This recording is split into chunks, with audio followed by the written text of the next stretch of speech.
I have to be honest. I don't think I was in a place that I would have been into it. If the ghost of Patrick Swayze put his hand on your shoulder, you wouldn't have been into it. I don't know. I don't know if I would have. I think I would have just been like, not now, Patrick Swayze. I don't know what I'm doing, but I'm doing my best. All right, I'm pressing record again. Yay. Hi. Hi, where's your face? Oh, shit. Sorry. Okay. Hi. Hello, hello. How are you? I'm okay. I'm feeling a bit overwhelmed by things, but I'm good. Yeah, we got a lot going on. The We do. eclipse, the debate is tonight, Yeah. the vice presidential debate, Yeah. good versus evil. Light versus dark, man. My cab rear-ended a bus on the way. Well, it actually made me hit send on a text to you that I was in the middle of sending. It's not funny but accidents happen in New York. But it was a funny situation because my cab driver was mad at the bus, but it was his fault. I had the weirdest thing happen a couple weeks ago that I didn't even talk about, but I went to do an event. Did I tell you this thing when I went to do this event? And the driver was they sent a car for me.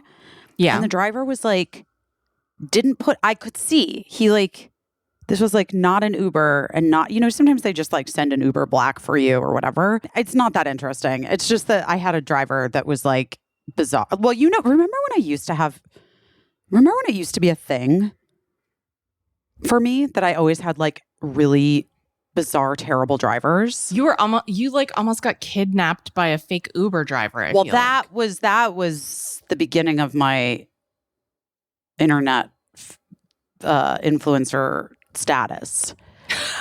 That was one of the early stories that made peoplemag.com that made me an influencer as opposed to just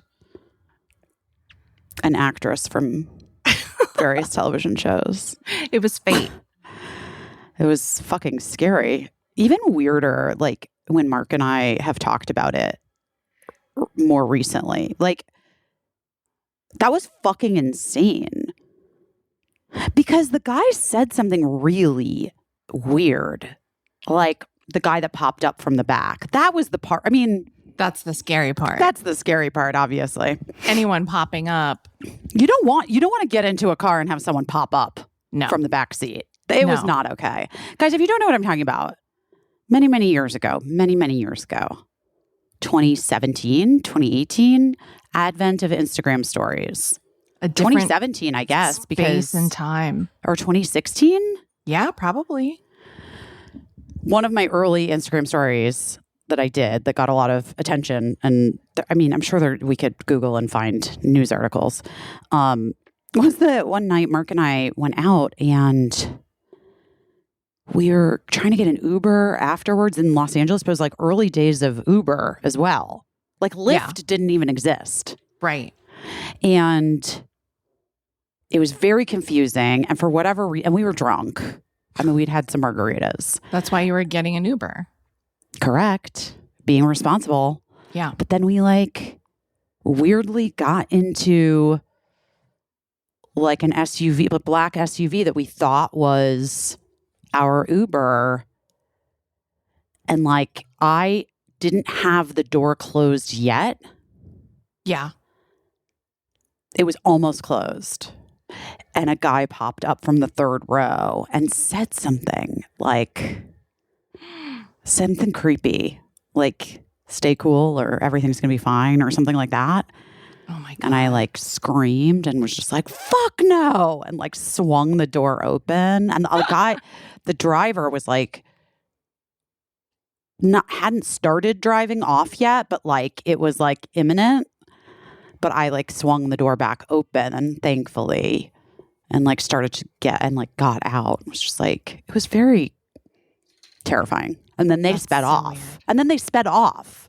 Oh, Which so is they like- were like trying. They were out there trying to kidnap. They were trying to kidnap us. Celebrity. And like probably take us. No, I don't think a celebrity. I think they were just trying to kidnap us and take us to an ATM or something. Do you know what I mean? Right. It was terrifying. And also, truly, it wasn't our Uber. Like, it was just. Listen, here's a lesson I learned early on living in New York City. I probably have told you this story, Busy. I've probably told this story on the podcast, but it bears repeating. You know how like you go along with, you didn't really hear what someone said, but you're like, oh yeah. You know, I was in a cab one time and the driver said something to me and I just said, I didn't really hear him, but to be polite or to humor him, I was like, yeah. And we were at a stoplight and then he got out of the cab and took off his pants and then put on a pair of sweatpants that he had like out in the street and then got back in the cab. So what he had said to me, what I didn't hear clearly, now I had context clues, was, do you mind if I change my pants? And I was like, yeah. And so that's when I learned if you didn't hear clearly what someone said, especially someone driving you somewhere, Especially just someone you don't know.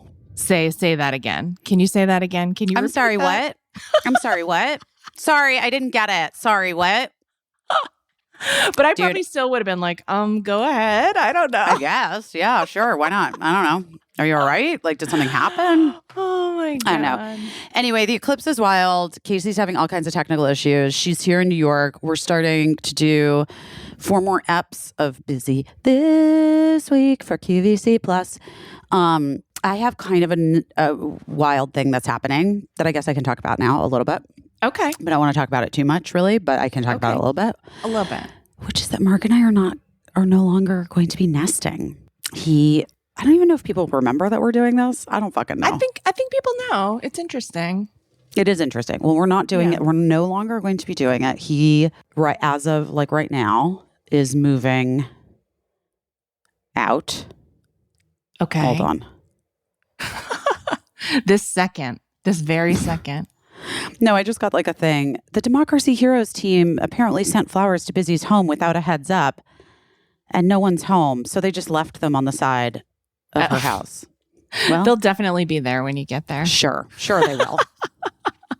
Aw. Okay. Well, I'm sorry you missed your flowers. You love flowers. maybe I can ask Mark to go get them for me. Anyway, so he's moving out. I mean, he's like total, and cricket, really just cricket, basically, since Birdie's at boarding school anyway. Cricket will be going back and forth between our 2 houses, or we're moving. Okay. We're not going to be staying in the same place anymore. Yeah. And then that means also that I'm not going to have this apartment anymore. Yeah. And How I'm do you really feel? sad. I'm really, really sad about it. Aww. Because I really love this apartment. Yeah. Like so, like more than I love the house that I own. And the reason why we made the choices that we've made, I mean, honestly, who fucking knows why we make any choices in life? Right. But I don't know. We had got this new like divorce therapist lady last summer, and it felt like the best thing for the girls was that I stay in that house and Mark move out and get another place. It makes sense. Does it? I don't know. But I I'm think it jealous. does. I like found the other place because I just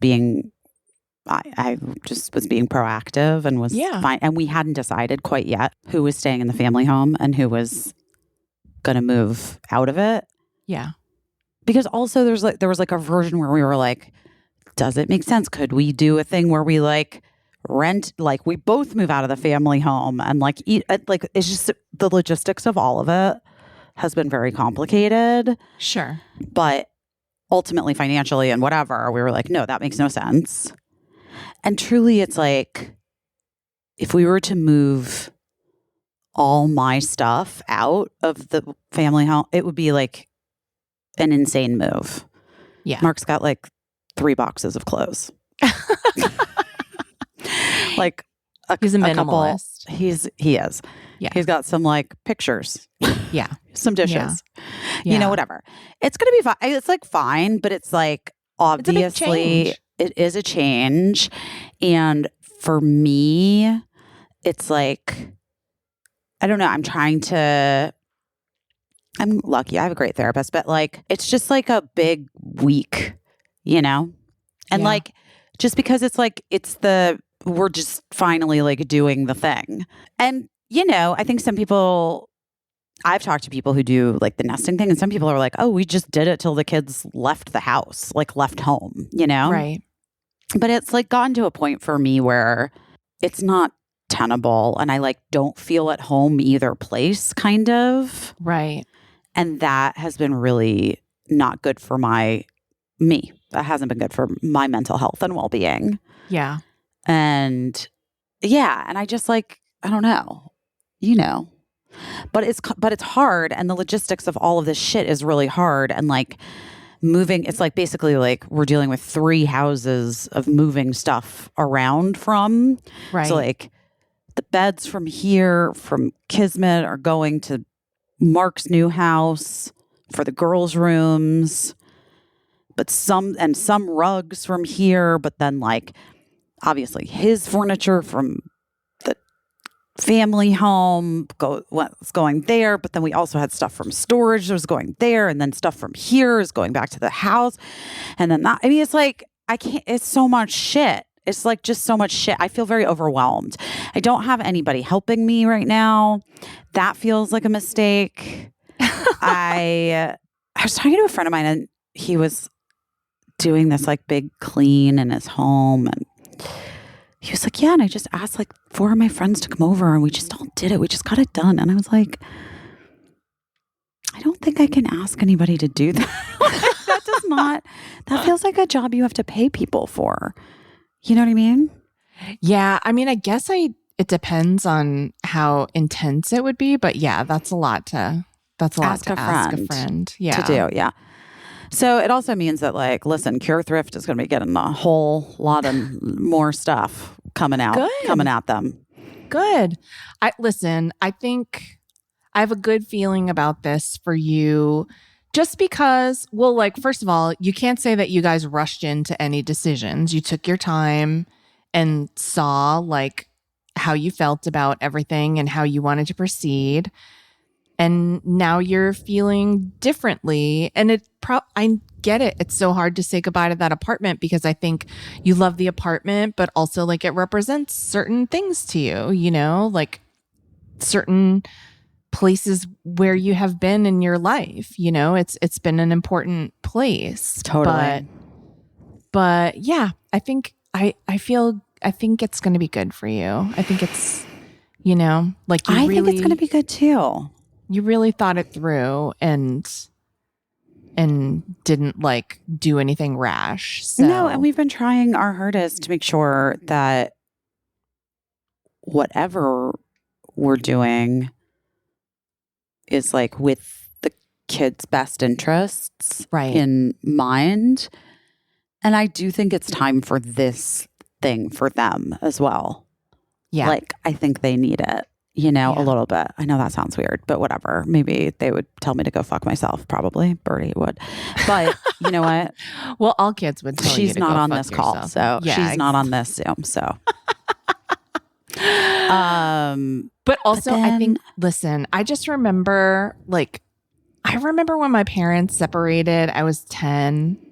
I think they'd never gotten along, like, in my memory. They not only just not getting along, but didn't really seem to like each other. And that was super stressful for me as a kid. And, like, I'm still sorting that out. And then when they separated, like, they didn't nothing was definitive. Like I remember my mom telling me, like, we're just separated. We're not divorcing. It doesn't mean forever. But like, meanwhile, my dad was moving in with like the woman that was gonna become his next wife. And I'm not blaming that woman for like the dissolution of their marriage. That was like on my parents, you know, but like he had already moved on in a way that was like obvious. So I'm like, why are you telling me that there's like still hope that you'll get back together when like me, age 10, knows that there's not? And it just was like, you know, it was a shit show. It was a shit show. And like, Yeah. in their defense, divorce had just become incredibly popular. I feel like it was all the rage. All my friends' parents were doing it. But they didn't know what they were doing. But you guys have really tried to know what you're doing. And I doubt any kid would appreciate it in the moment. But I hope that, you know what? I was going to say, I hope they appreciate it one day. But I'm gonna rescind that comment before I even say it. And I'm going to say, I hope they don't even ever know what they avoided by you guys being thoughtful. That's really nice. Yeah. Well, there's a good chance they'll never know. I hope so. I hope so. I mean, listen, like we all have our things that we carry with us, including you and Mark, you know, from when you guys were kids. And I just like, I'm proud of you guys. I'm proud of you for just trying to do what's right, even when there's no way to know. No way to know. I know. I'm proud of us too. And you know, and it's like going to be good. I'm just like, like this week is like his move part. Yeah.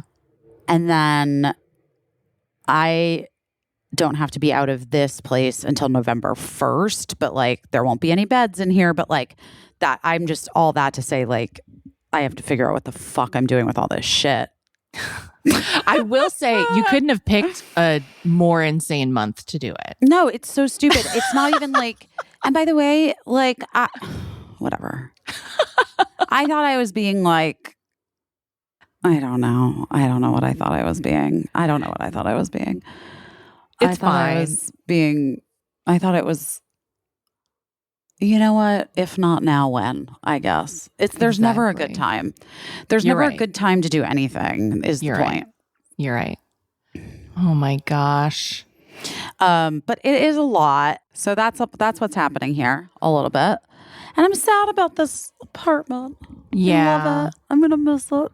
I know it's really hard. It's really hard. I really need some help in the family home that I'm staying in because it's just not bright enough. I don't know how to make it brighter.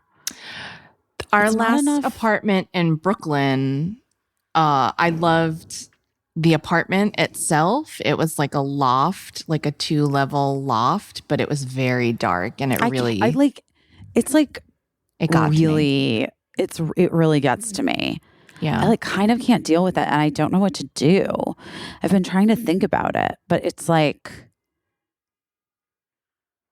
I don't know what to do. This is going to sound crazy and you will never go for it in a million years, but currently at the Swedish furniture store IKEA in Burbank. Yeah. I'm listening. All of their amazing house vignettes that they have look like the most well-lit, brightest houses because they have LED fake scenery panels. What are LEDs, fake scenery panels? Like they just made these LED like big windows that look like you're looking out on a pastoral meadow. And it looks so real to me. And I'm like, is this dystopian or great? Like when I have to move into an underground bunker, will I be able to just get these and it'll be fine? Wait, what are they called? They're like LED panels that light up and then they have put scenes on them. Oh. So they kind of are like fake windows and fake scenery. I'd imagine you could even put an animation in there so that it looked like some little cows were walking around or whatever you wanted. Minions, if you want. Oh, shoot. I'm looking. I'm seeing. I'm looking. That is creepy. But I'm Oh, telling you, there can yeah. be like a fake house dead in the middle of the Burbank IKEA, and it looks like the most cutest little house with the best natural light, and it's because of these dystopian panels. Outdoor waterproof wall lights. Huh. I don't know. I was thinking about getting a bunch of those like fake sun ones. Oh, yeah. Yeah, Mm-hmm. that could work. John sent me this thing that's like so weird. It's like you can buy sun. Okay. I don't know. It's like where the fuck? Is it like buying a star? Like when people. Oh, no. okay. It's like this new thing. So let's see. Where's the sun? Where's buying the sun? I'm at the QVC studio office, which is why you can hear people are working out there. There's nothing we can do about it. I can't tell them to stop working. I can't hear anyone working, but it does sound Very echoey. mm-hmm. It's very high ceilings okay. in here. Sunlight After Dark. Reflect Orbital is selling sunlight using a constellation of in-space reflectors. And it's like, basically, the sun is a huge fusion reactor that supports all of life on Earth. Okay. So it's like they have these reflectors circling the Earth, and then they can position the reflectors, and then and they have mirrors, and then they can like point them down at specific coordinates. You guys, I'm telling you, the future is wild. And then they can like power solar energy, or like if you're in Sweden and it's dark, you can like get a The sun spot of beamed at you? sun. Yes. Apply for sunshine. Applications close this October. Limited availability. Delivery begins Q4 2025. Oh my God, that's more dystopian than the LED panels. It's really dystopian. Oh my God, you'll be like a cat just finding your sunspot. Well, Okay, you wait. know me. That's your dream, actually. It's not dystopian for you. It's dystopian for me. How would they even like, how does this even work? It sounds crazy. It sounds like when a sadistic child fries an ant with a magnifying glass to me. I don't trust it. I think you'll be vaporized. Wait, it does. That's what it was like feeling like to me too. I have one more suggestion that that it's the least crazy. I've written about it on the Substack before. Philips light bulbs has like a line called Hue light bulbs that they're quite expensive. They don't sponsor this podcast. There's also like a knockoff brand on Amazon.com called Wiz light bulbs, which are much less expensive, probably much lower quality than Philips, if I'm being honest, but they work fine. In my house in Los Angeles, all of the light bulbs are these Wiz light bulbs, and you can make them any color you want. So I can make like a Christmas party chandelier if I want to. I can make, Easter colors. I can make sunset. I know these light bulbs. Yeah. Yeah, I can make them crackle like a fireplace. But they also have a really bright daylight level of light that you can program to come on at a certain time of day, and it's really easy. And those lights coming on, even in LA, like make a big difference in my very bright, very natural light-filled house. And that might be something that might get you through. Because I think a lot of what times they have? It's expensive. It's like $300, but they have this floor lamp that's like the sun rising. And they're like, wake up to the morning sun, scheduled to rise at your convenience. You can do that with the Wiz light bulbs too. And you can do them to dim for bedtime. So you say like, I want I want my bedtime to be at 11 p.m. and it starts getting dimmer at like 10:30. I do not like these colors, like these different colors. I just want it, you know what I mean? Like, You don't have to have the colors. You can just have like regular light. Just don't touch the colors. No, I'm stressed. Well, I'm stressed about it. think it over. Matt is coming to New York to visit for our anniversary later in the month. When is your anniversary? October 24th. But if you want him to replace your light bulbs and program them to come on at 4 p.m. and be daylight and then turn off and then do sunset at 10:30, I'm sure he would like do it. literally, do I need to buy like LED strip lights and have it installed like on the ceilings? Like, do you know what I mean? Like all around. It's going to look like a karaoke room. Yeah, I'll just make it a karaoke room. Why not? Why not? Yeah, you Why could. I find that those strip lights, when you put them under things like your kitchen cabinets, I don't know if you have them under your kitchen cabinets, I do. but any kind of case goods, bookshelves, stuff like that, it's helpful. It is helpful. I just mean like I need more light overall. I just don't know. I'm going to figure it out. Guys, I don't know. This is probably not interesting at all. Maybe it's very interesting. People need light. That the thing about this apartment that I love the most is all the light that it gets. Yeah. It gets so much light here. Yeah. And it's a great apartment. It's a great apartment for a lot of reasons. Well, it's available, guys. You can get it. I also am just like, have been very... Why? So many sirens. It's been quiet all day. Yeah, it's just because it's about time for sirens, you know? No, why? I don't know. I don't either.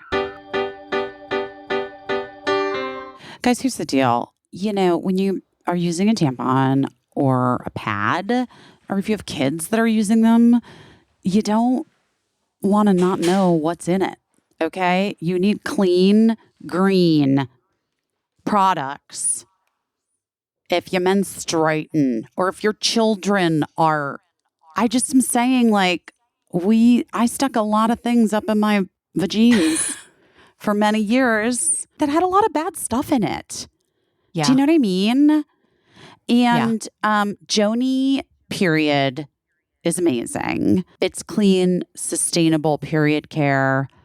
And I feel very lucky to have found them. Because it's like stressed me out thinking about my kids using period products. I was going to say you have a whole house full of women who need these products and they're so fantastic. I'll be honest. I love how cute the packaging is and how small and nicely it all fits in my drawer, but they work really well too. I mean, that's everything. That's everything. It is everything. But also Joni's entire goal is to kind of embolden people who get their periods, who menstruate.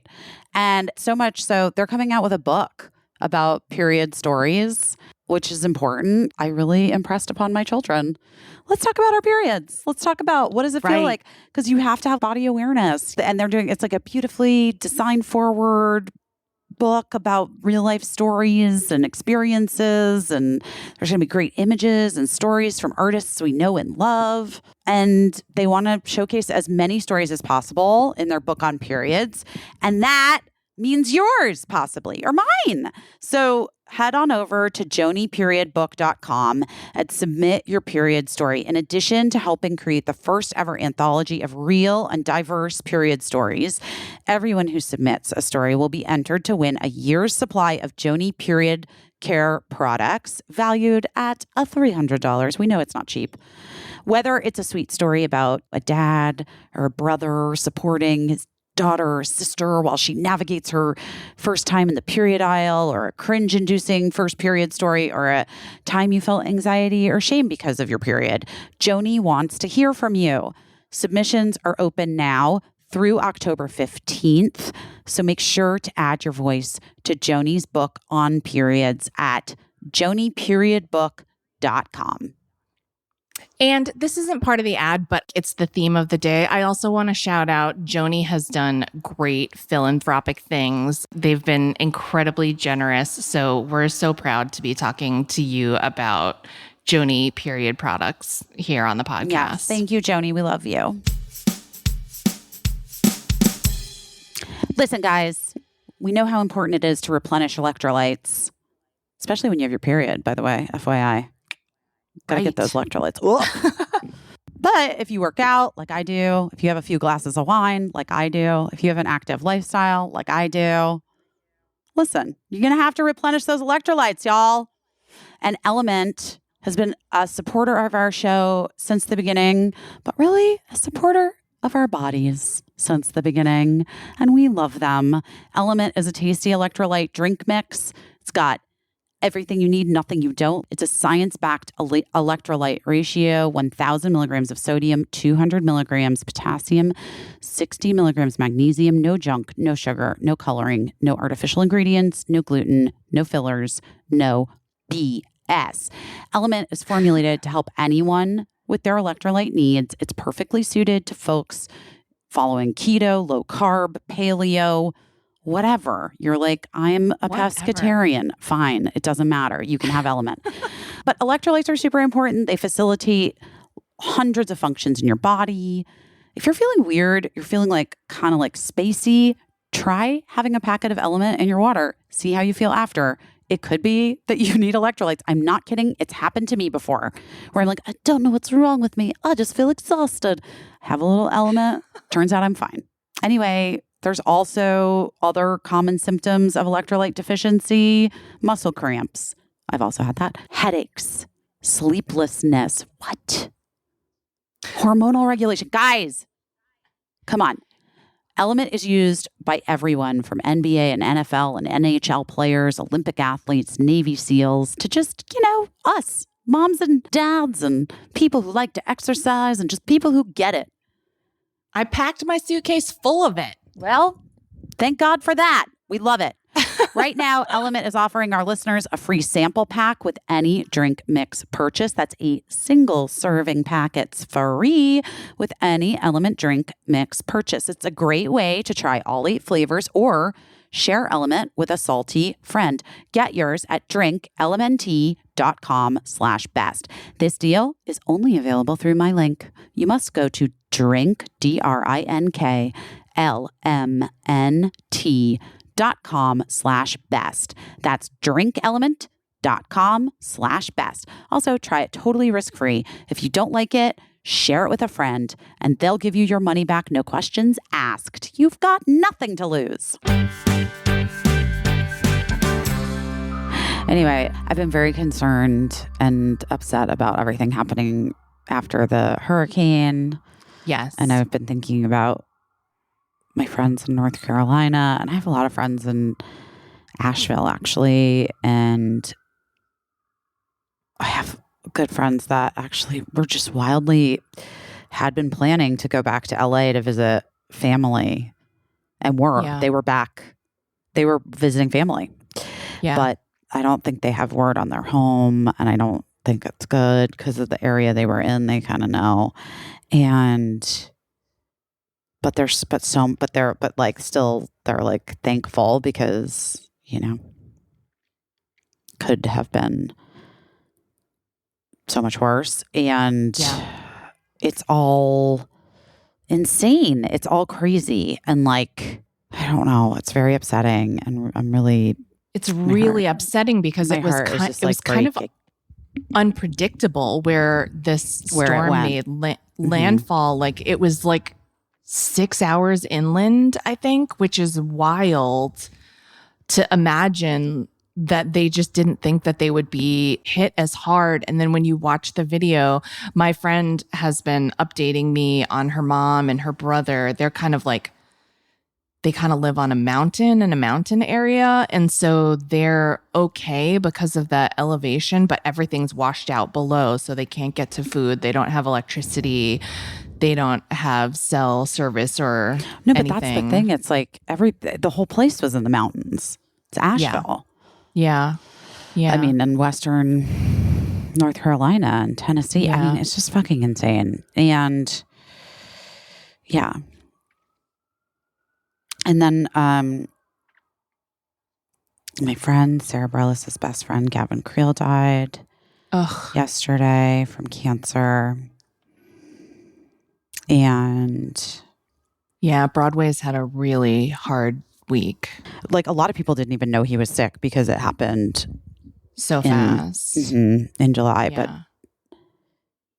And that was like the last time that I texted him in July. Right. But I right. just, I mean, I have to say, like, reading all the things from like all his friends and all the people that loved him and worked with him. And, you know, I was really just like a huge fan before I met him through Sarah, and he and Sarah are very, very, very, very close friends, like besties. And, and like I'd seen him in Hello Dolly, and, you know, and he did the revival of Hair, which I never saw on Broadway because I wasn't here for it. But like, I got to see his show last year called Walk On Through at the MCC. I feel like I talked about it on the podcast, but he wrote it and no, he didn't direct it, but he wrote it, the music, the lyrics, and like the play itself. And he starred in it. And it was just so incredibly, it's just incredible. It was just so incredible. And he, like, the amount of talent that Gavin Creel had it was like next level. Like, it doesn't even compute like how brilliant he was. And that show was super personal. Like, it was his show, you know? And I remember, like, when I saw it, I just felt like I knew him so much better. And also, like, I mean, I did, obviously, because it was such a reflection of himself, but also just, I related to so much of what he talked about in the show. And it was just really beautiful. And I feel really lucky that I got to see it. And I'm just devastated for everybody who loved him and was so close with him. And you know, and obviously, like, I know it well. I like know the pain well. Yeah. And it fucking sucks. Yeah. Our friend Seth Rudetsky was posting so many clips of like performances that he had done with Gavin, because the thing that really stuck out to me is a lot of the people were sharing a lot of professional performances, but then a lot of people that I knew were also sharing these like ad hoc performances where he had like come out to do something charitable to raise money for something. But that was like he was always doing that kind of stuff. Like, even he was so sick and was committed to doing a thing, and Sarah did it in his place, like last month, like a few weeks ago, basically.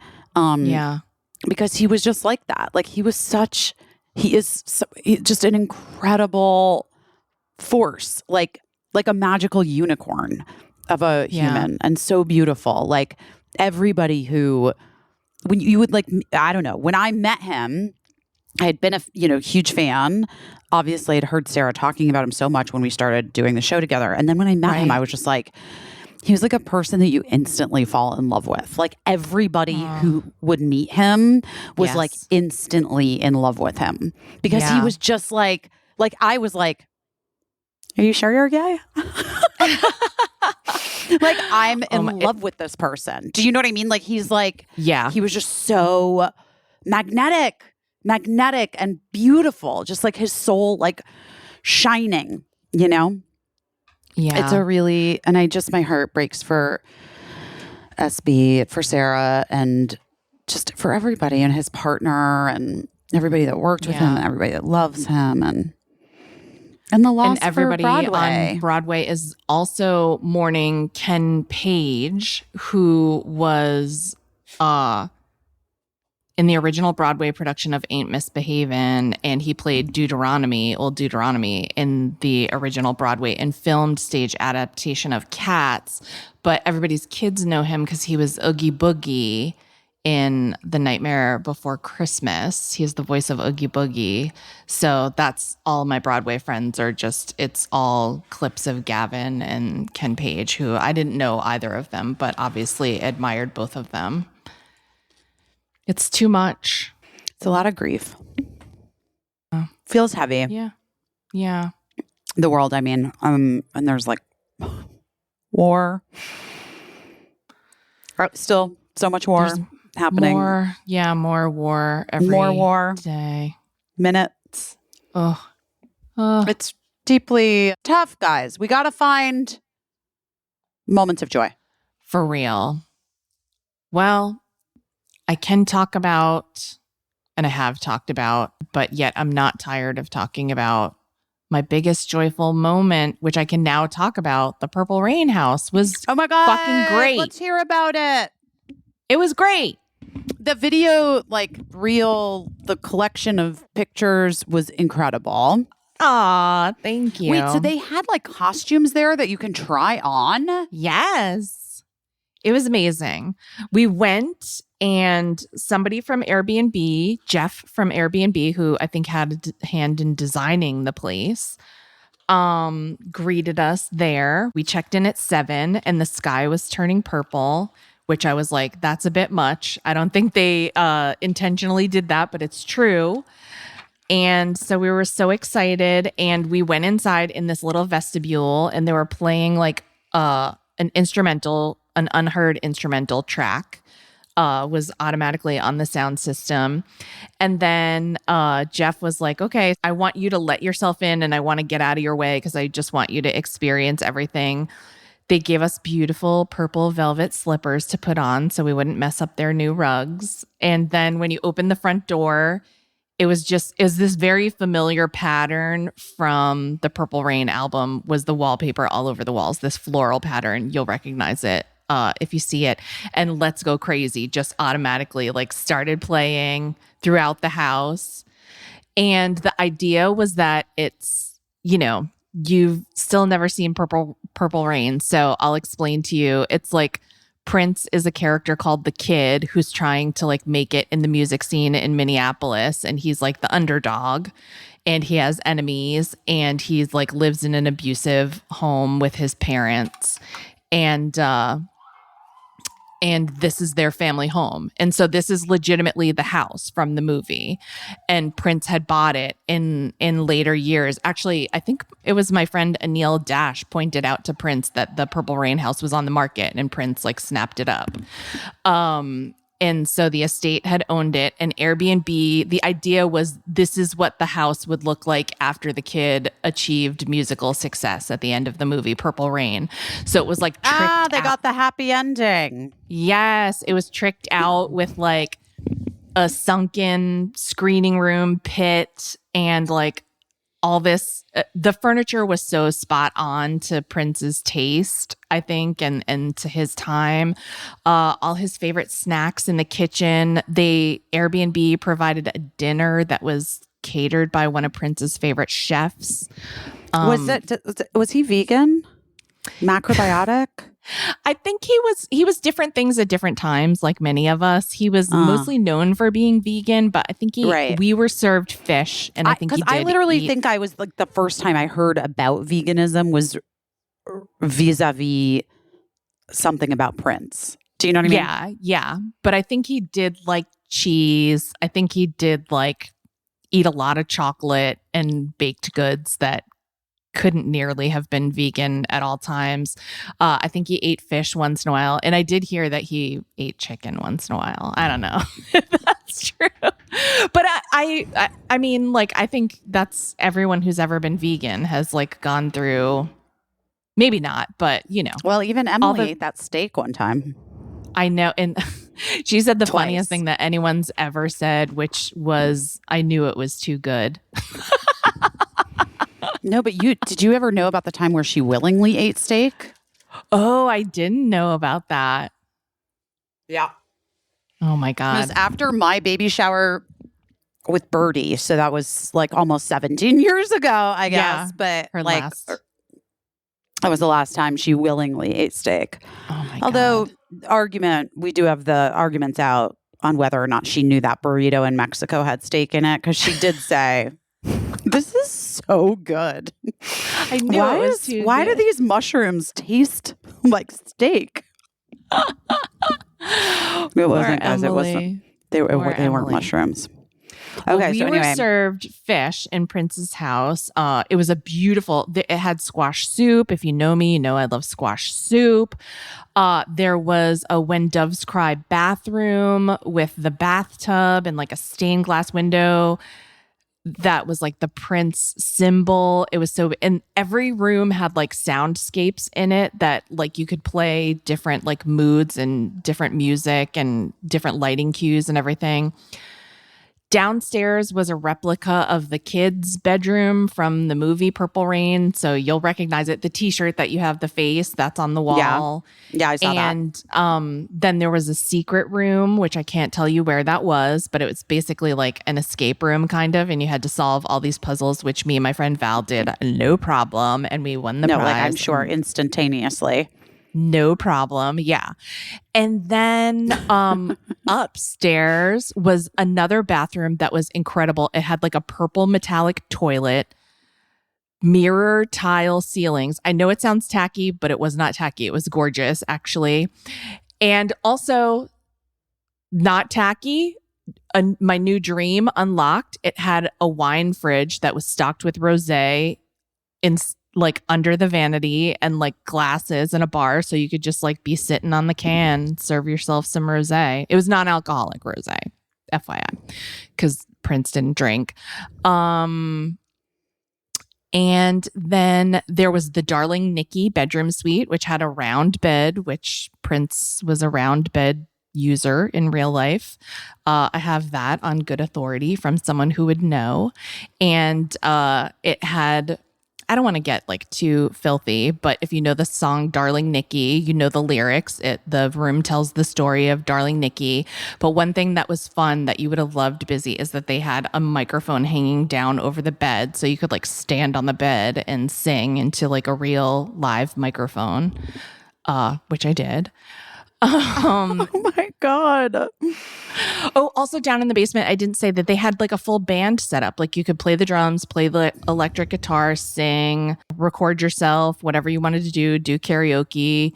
And then they had the costume room, which had like some climate controlled cabinets showing like Prince's real clothes from various events, which was so cool. Whoa. And then they had like just racks and shelves and drawers full of stuff where you could like try on all these Prince costumes and take pictures and do your makeup at the vanity. And it was amazing. It was so fun. And you were the first people in there. We were the first people. We didn't like, they were working on it that day. And they just had finished it when which is wild. We didn't know that you were going to rolling get to be first. No, I knew it was early, but I didn't know firsty first. And so such an honor. First is an honor. It was elite. Wait, was there a bath? Did you take the bath? I totally took a bath, and they had like lavender bath salts and bubble bath and everything to use. And they were like, please use it, bust it open, use everything. And, you know, I'm one of those people that sometimes is like, oh, I shouldn't. But this time I didn't. I was like, I'm ripping open these bath salts. I'm going to eat this Rice Krispie treat. I'm eating everything. I'm doing everything. I'm using everything, trying everything. It was so fun. Thank you. Thank you so much for hooking that up. You're so welcome. I'm so happy that I was able to do it. It was so fun. And I'm so happy for anyone that gets to do it because it's such a fun and cool experience. Is it available? Can people do it? I think this is what I heard. I don't know if it's true. So Airbnb, sorry if I'm saying something that's not true. I think they're doing like 25 one-night stays for kind of like basically people winning a contest. Yeah, I And think you have to apply. Like it's not like a contest. I think it's more like a whatchamacallit. Not a raffle, but like you just a sweepstakes. Yeah, kind of like that. Yeah. So there's like not everyone's going to get to stay there. And then I don't know what their plans for it are after that, after those 25 one-night stays. Like do they just make it like kind of like an Instagram museum kind of thing? You know what I mean? Maybe that's possible. That's possible. I just hope they make it so that whoever wants to visit can visit. It's super cool. A lot of people visited, but nobody stayed overnight. When you initially put me in touch with Airbnb, they were like, you can come for a tour or you can stay overnight. And I was like, I'm staying overnight 100%. Like once you offer that, like that's what I'm doing. That's what I'm doing. Yeah. No, like why wouldn't you want to stay overnight? I don't know, but most people just did a little tour. So people did take little tours and take pictures there, but Val and I were the first ones to stay over. And it was not so haunted funny. for people who were like, is it haunted? It wasn't haunted that we knew of, that we noticed. Why would it be haunted? I don't know. It's just like a random house in Minneapolis. Who knows who lived there throughout the years, you know? I've visited it many times because like everybody knows the address. They go to see it because it's, you know, it's like how every time I want to go to Jersey Mike's, my husband just drives us to the ET house. Like he can't help it. He's just magnetically drawn to go look at the ET house My friends in Phoenix bought the Bill and Ted's house. Did they? Yeah, like not because it was the Bill and Ted's house. Like they wanted to buy this house, and then at a certain point, I think it was their realtor was like, also, you know, this is the house from Bill and Ted's Excellent Adventure. And she was like, what? Oh my God. It doesn't look anything alike because the people had like before them, who even knows, because that was so long ago, had totally redone the house. But oh my God. Still, it's kind of funny. I think someone who listens to this podcast, and I'm so sorry I can't remember your name right now, so tell me on Instagram, but somebody who listens to the podcast, the Hocus Pocus house is her grandparents' house, I think. That's funny, but also I feel like it's funny that you bring that up because I noticed today on Instagram that Sarah Jessica and Bet, and I guess I didn't look at Kathy and Jimmy, but I'm sure she did too. Like they all posted something and I was like, what are they telling us? Just that it's October, that it's time to watch Hocus Pocus? What's happening? Yeah, they're leaning into it as like their, you know. Well, Sarah Jessica loves the first of any month because she always posts rabbit. Yeah, on the first of any month. But October, I'd imagine, is particularly special. I know that my son Lincoln insisted that we watch Hocus Pocus together before I had to come to New York, even though it wasn't officially October yet. Because it's just what we do. I haven't seen it in a long time. It's pretty funny. It's pretty good. Is it? Holds up? Yeah, it holds up. There's another one. Yeah, the second one took so long to come out. I think they tried a number of times. I think that kids loved it. I think kids... Yeah, I think it was a hit. That's what always gets me is when somebody who was like a child when Hocus Pocus came out and then they were like, I didn't like the second one as much. And I'm like, because you're not a child anymore. It's not for you. It's like when I wrote a YA novel and then like 45-year-old people were like writing reviews on Goodreads being like, it's kind of immature. And I was like, yeah, it's for 10-year-olds. It's not for you. You're an accountant. Sometimes people don't understand when things aren't for them. It's true. It's true. They get real mad. You know how I feel. I know how you feel. I know it. But anyway, and also my family put up the 12-foot skeleton mid-September so that I could have a couple weeks with him before I had to. How's he doing? He's good. He's good. My husband was saying that when he was putting it up, one of the neighbors from the cul-de-sac was walking by and she was like, I really appreciate that you're doing that. I appreciate it. But her inflection when she said, I appreciate it, made him feel like she had heard that other people didn't appreciate it. Well, I don't know if other that's- people's issues, not yours. Yeah. I mean, listen, we only put him up for Halloween. We don't leave him up all year. I know some people get really into, like, they find glee in leaving their 12-foot skeleton up all Right. year and like decorating him in different ways. I've seen exactly. And then, sometimes it makes people in their neighborhoods nuts, and then they're like, you can't stop me. It's a free country. So, I'm not doing that. I don't understand people that want to annoy other people on purpose. Like, I annoy people, I'm sure. I mean, I know I do. I must. I do not know why people like to annoy their neighbors on purpose. Guys, stop doing it. That's what I say. If you're mad about something and you're Yeah. channeling it into like upsetting your neighbors, Yeah. maybe just Figure it out in figure therapy. it out. Figure it out. This show is brought to you by BetterHelp. Guys, it's tough out there. We all are juggling a lot of things, a lot of things. And one thing that continues to help me is therapy. We were just talking about We it. literally talk about it all the time. Like, here's the thing.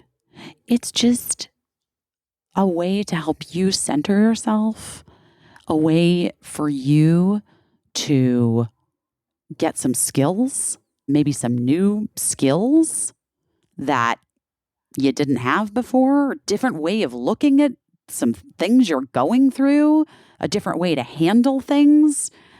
Therapy can offer so much, but it can't offer you anything if you don't start. BetterHelp is entirely online. It's designed to be convenient and flexible and suited to your schedule. You just fill out a brief questionnaire to get matched with a licensed therapist. You can switch therapists at any time for no additional charge. BetterHelp has helped so many people figure out all different ways to accept all the things about yourself, And Yeah, it's spooky season, but we don't need to be scared of our feelings. let's not be scared of our feelings, Caissie. Let's take the masks that we wear off. You know what I mean? You guys get it. You get it. But also, like, for me, something that has been really good in therapy is even just like she talks to me about mindfulness. Like, we talk about that kind of stuff. Therapy is not necessarily for the exact moments when you're going through something. Sometimes therapy is the most helpful when you're kind of not going through something, when you're feeling like kind of okay, but you're like, but here's the thing that kind of gets to me, or this is, and then your therapist can help you learn to cope.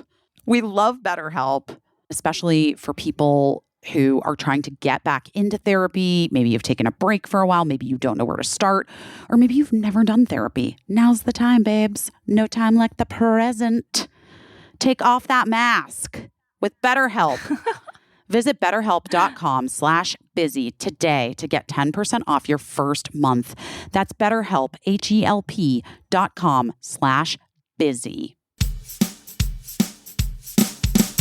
I love that they're advertising today, but I mean, do we really even need to go over it? You know what I mean? I mean, I think we said it all, but we'll say it some more because we Literally love Can't say it Thrive enough. Cosmetics. we can't say it enough how much we love Thrive Cosmetics. We kind of can't.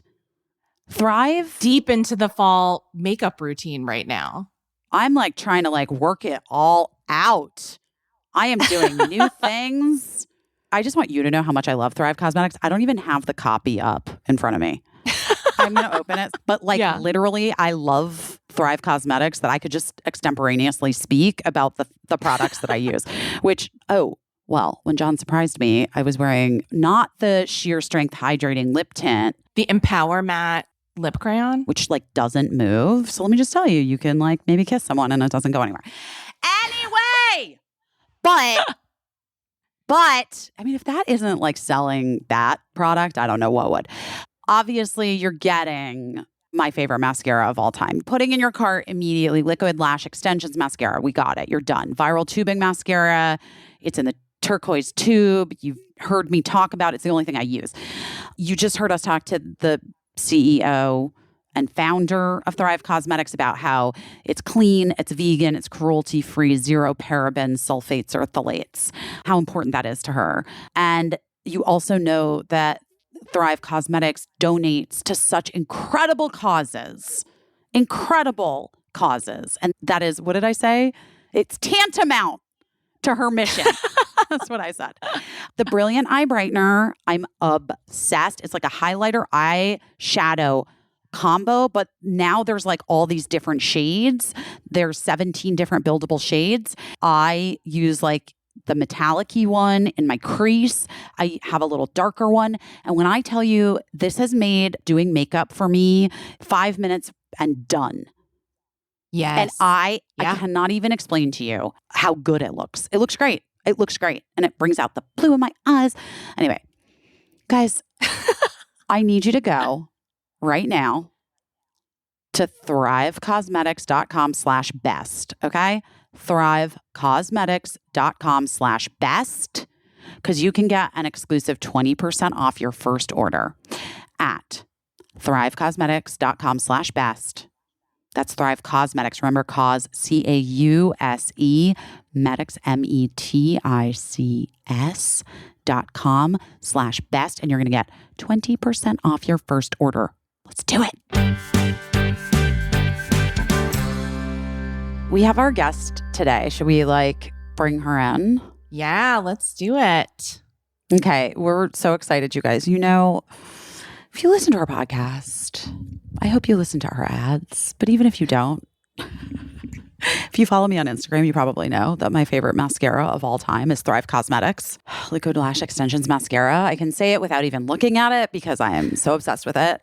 And we wanted to talk to the female founder CEO because we wanted to hear a little bit more about her journey and how she got here and how she developed my favorite mascara of all time. I'm kidding. But we want to talk to her about all the things. So Karissa Bodnar, hi.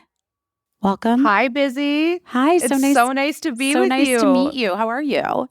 And thank you so much for saying all those kind words about Liquid Lash Extensions Mascara. I literally formulated it in my kitchen, so it will never be lost on me how special it is for you to say that you love it, and I really appreciate it. Whoa. So, what? What are you talking Your about? How did you kitchen. formulate it in your kitchen? I have been making makeup and skincare since I was a kid. So, some near disaster situations in my parents' kitchen to now developing Liquid Lash Extensions Mascara. Cosmetic chemistry has been a lifelong passion for me. And that's one of the babies that I made myself. We now have an amazing team of incredible chemists that I get to work with. But like any entrepreneur, I started, well, not all entrepreneurs, but I think something that does make my story unique is that I funded the company myself in the beginning, and I had to do everything. So from legal to finance and accounting to payroll to cosmetic chemistry, which was my background. That's what I Wait, did. is cosmetic chemistry something you can go to school for? It's like when you go to school and you are majoring in chemistry, you can choose cosmetics. Now you can, but back when I was in school, they didn't have a degree for that. I went to community college. And so candidly, I wasn't the best student. I was very focused on my jobs and my internships. I was not that engaged in school. And I'm really passionate about one of our causes is education. And we work with an organization called Girls Inc. And last year we donated 100% of the profits from a collection we made with Marvels. And it went to young girls learning science. And so it's a big passion for me for young women to learn applied sciences because, man, I mean, Busy, can you imagine if we were learning how to make lipstick when we were in elementary school? I feel like we would have a PhD in chemistry. I mean, right? probably. I was going to say, it sounds to me like you actually were a good student. It's just that you were a different type of learner than it's like I love that. Busy knows that I have said this to my kids all the time that school is like a bicycle factory and you're a violin. You know what I mean? Oh my gosh, yes. It's like you're Caissie, that's incredible. both good things, but it's just they don't necessarily work in the same way. And I mean, obviously, you're clearly very, very smart and clearly always have been ambitious. So I'm sorry you didn't get to make lipstick in elementary school. Yeah, me too. Well, did. it's not too late, ladies. No. Let's start it. Let's make it. I've actually done it with Nickelodeon before, and it was the sweetest thing ever. So Oh my we should totally gosh. do that. I mean, that's Oh my amazing. But thank you for the reframe. Thank you for that important reframe because it is so true. Reframes are important. Yes. I always think of like when one of my first jobs was I worked at the Rosie O'Donnell show, and one of my first segments that I ever did is I pitched an idea where I wanted kids to tell us what their dream candy bar recipe. And Ooh. we went to the school to talk to the kids about their dream candy bar recipes, and they kept showing us these kids who were like the quote unquote best kids at the school, the smartest kids and the most achievement oriented kids. And I was like, they're really sweet kids, but they're like, it's clear that they are trying to like please me, an adult. And so I was like, I actually want to meet the kids that you think are bad. Because Okay, we need to have a moment for the fact that you just casually dropped on this show that you were on the Rosie O'Donnell show. So that's just casual, like iconic. that's just my history, my background. But yeah, if you're ever doing something with little kids and you need to get something creative and funny, don't sleep on the bad kids, the ones that are always in trouble. And I should say, I want to clarify, when I was saying quote unquote bad kids, I mean kids that have been told that they're bad by other people that weren't being thoughtful about it. There are really no bad kids. All kids You're so right. They're just trying to be understood for who they are, and we have to hear them. So anyway, I just wanted to clarify that I wasn't saying kids are bad. I think all kids are the best. I heard you, sister. I heard you. Yeah, you're right. Okay, you need to come to Disneyland with me next year. We do this amazing, we have so many, I know that sounds random, but we do this incredible thing called Disney Days with one of our organizations called Foster Love. Mm-hmm. They're one of our longtime giving partners. They're local here to LA, but they serve nationwide. And we reunite foster siblings at Disneyland and Disney World. Oh my God. So that's so Busy when you're buying your liquid lash extensions mascara, although I'll always send it to you, when you're buying it, you're actually helping fund these kids go to Disneyland through Foster Love. And they're an amazing organization. And I love what you said, Caissie, because it's so true. I was a kid. I was kind of the black sheep. I was kind of the bad kid a lot. And so for me, it's really, I think I'm meant to perpetually have a complicated 13-year-old girl in my life because I find those experiences of being with them actually quite healing for me because I'm like, oh, you're so special. You're so smart. And so we need to go to Disneyland next year and we're gonna reunite foster siblings. Oh yeah, I would love it. And I love Disney. You love Disney. Come, Busy. You're coming too. I would love We're all it. going. And it's like, it's not for the gram, it's for the good. Yes. It's for the good of our I soul. love We do it that. like totally on the DL. We just had 170 kids. We keep their identity confidential. Yeah, of course. And it is one of the most healing days of the year for me. I am obsessed with it. That's incredible. Oh, my mom would have loved so much to hear that you do that project with foster kids. She worked a lot with foster kids. And No way. Mom, I hope What wherever was your you mom's are. name? Her name was Donna, and she was a social worker for most of her career. And she specialized in like placing foster kids in foster homes. And but she would have thought that was really cool. She wasn't a big makeup wearer, but I bet she would have purchased it just to help send a kid to Support. Disney. I think that's so cool. Yeah. Okay. To support. Well, do you know that we name all our products after inspiring people, and maybe we need to have a Donna? Oh, I love that. That's so sweet. It should that be. would It's be something so invisible, special. an And invisible Clear. cosmetic. just like a clear. We'll it's give her a clear gloss. A clear gloss. A clear yeah. gloss, an eyebrow gel. A clear Yes. eyebrow gel is the Donna. Oh my Karissa, I gosh. want to talk to you a little bit about how when you started your company, when you started Thrive Causemetics, why the causes were so tantamount to your mission statement. Like what most people don't do that, you understand. Tantamount is an incredible word. Tantamount. Well, You are a queen, Busy Phillips. You are a queen. well, I feel like that is a word that applies here. But thank you. But I am Thank just you. I am curious because I don't think it's a thing that a lot of people starting out in business are particularly thinking about. And yet you It put it into the is- name of the brand. So it obviously. Yeah, literally cause. Yes. Yeah. Like we're from Jersey, Cosmetics. Like, oh wow, I sound like I'm Southern. I grew up on a dirt road in Washington State, but here I am with my New Jersey remix Southern drawl talking about cosmetics. But yeah, I mean, for me, the cause is why I started. I was very happy creating luxury formulas at L'Oreal. That was incredible for me. I thought I had made it. Being a kid from a farm in Stanwood, Washington, literally grew up on a dirt road. Making it out of my hometown is making it. The fact that I live in Los Angeles is pretty insane to me still. I kind of feel like I live on vacation because I live in Los Angeles. So the first time I even went to New York, it was for L'Oreal, working in their luxury division. And it was actually after an experience of losing my dear friend, Christy. And the necklace I'm wearing is actually in honor of her. It's a sunflower, which was her Aw, favorite flower. I love that. And for me, it was not the fact that she passed.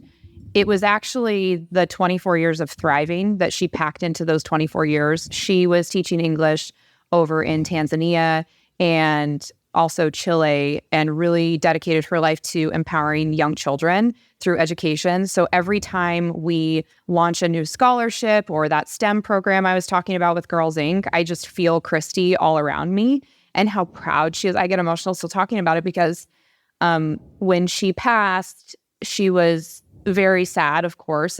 Or when she was passing, her parents did this amazing thing and brought in a grief counselor to work with her. Mm-hmm. And she said, gosh, and she was talking to this counselor, and I didn't know this at the time. And Christy said, I just have so much more to do. And the grief counselor, who's an absolute angel that I still get to talk to, said, your work will be done. It just won't be you. It'll be through somebody else. And so every time we're doing something, whether it's education or cancer or domestic abuse, I just know she's smiling. And for me, the way that she dedicated those 24 years of life to impact and philanthropy really inspired me. And so I wanted to marry my passion for giving back and serving. I think everybody wants to give back, by the way. I'm not unique in that way. Everybody, you give back. I know, you I both do, give but back. I don't think everybody does. I'm just going to say, Karissa, it's not. I'm just going to tell you. And also, That I would be want to say lovely. what's unique about you, Karissa, is that you front loaded it into what you were doing. And you're talking about your friend as well. She front loaded her life with giving. You right. front loaded your business where it was part of the plan from the jump. I think a lot of people say like, oh, when I make it, Yes, that's right. when I hit a certain level, then that's when I'll give back and it'll be a pleasure. But you've built it into the business plan from the jump. Well, thank you for that, Caissie. It's actually funny you mentioned that because that's how I made it. So I worked a full-time job to fund the company. I was making $70,000 a year working for a nutrition company running their product development. And I was shipping products out of my one-bedroom apartment. And the thing that I did that really kept me going was I donated 1,000 pairs of false lashes and 1,000 pairs or 1,000 bottles of our lash adhesive. It's called Infinity Waterproof Eyelash Adhesive. And it's latex-free, it's paraben-free, and the lashes work whether you have lashes or not. I don't know, Busy, if you've ever worn them. I feel like this could be a red carpet vibe for you. Anyway, they're good for like a red carpet moment or an everyday moment if you've lost your lashes. Because something that a lot of people don't know is that when you're going through chemo or if you have alopecia, you need your natural lashes with traditional false lashes to hold them up. So I actually developed a patented design to create something that would work whether you had lashes or not. Oh, wow. And then lo and behold, I had incredible people like Jamie Greenberg who were like, oh my gosh, this is amazing for my celebrity client. And for me, donating those 1,000 pairs of lashes and the adhesive to cancer patients, I still keep in touch with these people, Dion, Maggie, Nolly, Stephanie, like these people that would write me letters saying that this brand needed to exist. I would like print them out and I would, whether it was an email or I'd put the note on my wall in my one bedroom apartment to really surround myself with the impact that the brand was having. Because there were days for the first 3 years that I would have zero sales, like literally $0 in sales. I'm a kid from a small town. I'm not Busy Phillips launching a makeup line. You know what I mean? Like people don't know who I am and I'm really okay with that. That's not my intention for starting this business. But I had to, over the last decade, really keep close to my why and my purpose of why I started, because there were a lot of no's along the way. And I know everybody faces no's. Even if you are Busy Phillips, you're still going to get told no, which is insane. But I know that it still happens. So it's not lost on me that, that's part of the journey. But it was the cause that actually kept me going. And I can't quantify it. I've been asked so many times, is your brand successful because of the cause or the products? And I'm like, they all go together. And also, how do we define success? Like the way I define success is, there's this quote that I hope every person who is living can live and feel. And I hand wrote it on our office wall for the team. And I don't have very beautiful handwriting, but I hand wrote it because it's a quote that hung in my wall. Credit to my parents, hung on the wall of my childhood bedroom, that said, to know that one life has breathed easier because you have lived is to have succeeded. And I think that's so important because, yes, I could come on here and I could be like, we've donated to 600 charities all around the world, $150 million in funds and products and blah, blah, blah, blah. Like, how does that make a person feel that's only got $5 to donate? I'm super proud of the big numbers, and I think it's an important substantiation of what we do, and it shows the scale of our community and what we've been able to do. But at the end of the day, it's about one life. It's about Nolly. It's about Stephanie. It's not about, it's about your mom. It's about Donna. Like, that's impact. Mm-hmm. Writing a check is not really the impact. It's the connection. Well, it's the connection, and then also it's like the product to back it up, because the products are really amazing. So you're you have the combo of both things. Do you know what I mean? I'm a nerd. Yeah, I'm a nerd, and I only like to challenge the status quo. It's like, you tell me not to touch the fire, and I'm like, let's go in the fire, Busy. Like, what has been your single greatest accomplishment so far as like a cosmetics chemist? I don't know. And from having this company, like, what's your favorite product that you've developed? I would say that one of my proudest products is one of the first, which is Infinity Waterproof Eyeliner, because I could not find a product that was safe for sensitive eyes to actually stay on the waterline. And so I actually remixed. I like to remix and throw out the rule book when I'm in the lab. And we're vegan and cruelty free. So there was a lot we couldn't do. And our Infinity Waterproof Eyeliner that I'm actually wearing today is in shade Alondra, which is a plum. And I don't know if you know this, but for those who don't know, most cosmetics that are red or a derivative of red, which purple is one of them, are not vegan. They used crushed beetle. Yeah, so they're using crushed beetle in there. Gross. Foods, too, by the way. Foods got them beetles in there. Yes. So, we love our beetles, and we don't want to use them in our products, and we've always been vegan. And so for me, creating not only a product that's safe for the waterline that really stays on, I actually use the same pigments that they use in microblading for the brows, but applied topically, they will stay on for 24 hours. And finding an alternative that was safe for the eyes, and I could go into a whole science dissertation on how that was challenging, but I'm really proud of Infinity Waterproof Eyeliner in Alondra.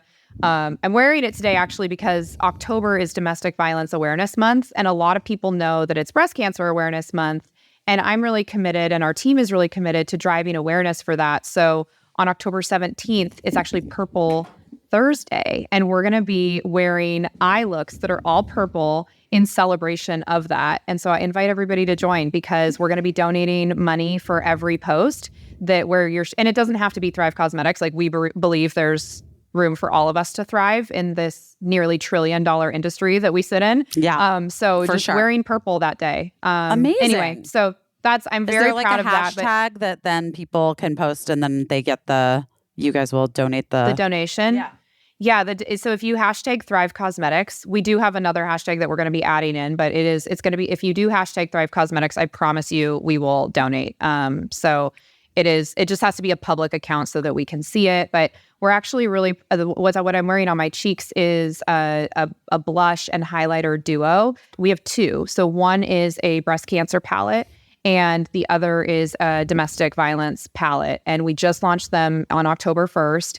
And we are donating 100% of the profits. Our goal is to donate at least $100,000 in the month of October in cash to a bunch of our different giving partners, which is over 100 between the two causes of cancer and domestic violence. So I'm really excited. Yeah, it's amazing. really, really, yeah. So for me, it's everything. But I have to say, Busy, my proudest moments now, like that's me. When I talk about Infinity Waterproof Eyeliner, that's me as a chemist and a girl with a dream in my apartment. I work with chemists now that are running a whole marathon while I'm walking the first lap. Like I work with chemists. Our team is so much smarter than me and they teach me so much. And I think that's one of the greatest joys of pivoting from being a founder into a CEO, working with people who are a lot smarter than you and allowing them to teach you. And hopefully I teach them something along the way too. But I mean, why hire great people if they're not going to teach you something? I mean, that's a great question. That's a really great point. Wow. Yeah. But I'm absolutely a work in progress. I always say I have a PhD in what not to do, and I've learned how to be a leader. I'm doing a lot of wrong things. So I never want to come across as preachy, but I love our team so much. I know, but It's you're really like certainly doing a lot of things right too. You know what I mean? Well, you have like, to do wrong things to get to the right thing. That's the mistake that everybody Yeah. makes. Like Yeah. the biggest mistake is doing nothing. Yeah. The biggest it is mistake true. is Yeah. doing nothing, Caissie. I love this quote. One of our team members just told me it was conflict avoided is conflict amplified. And I love that because I was kind of conflict avoidant. And because I got told that I was a bitch a lot and I got told that I was too much a lot. I'm really Said curious this about to this because you. what?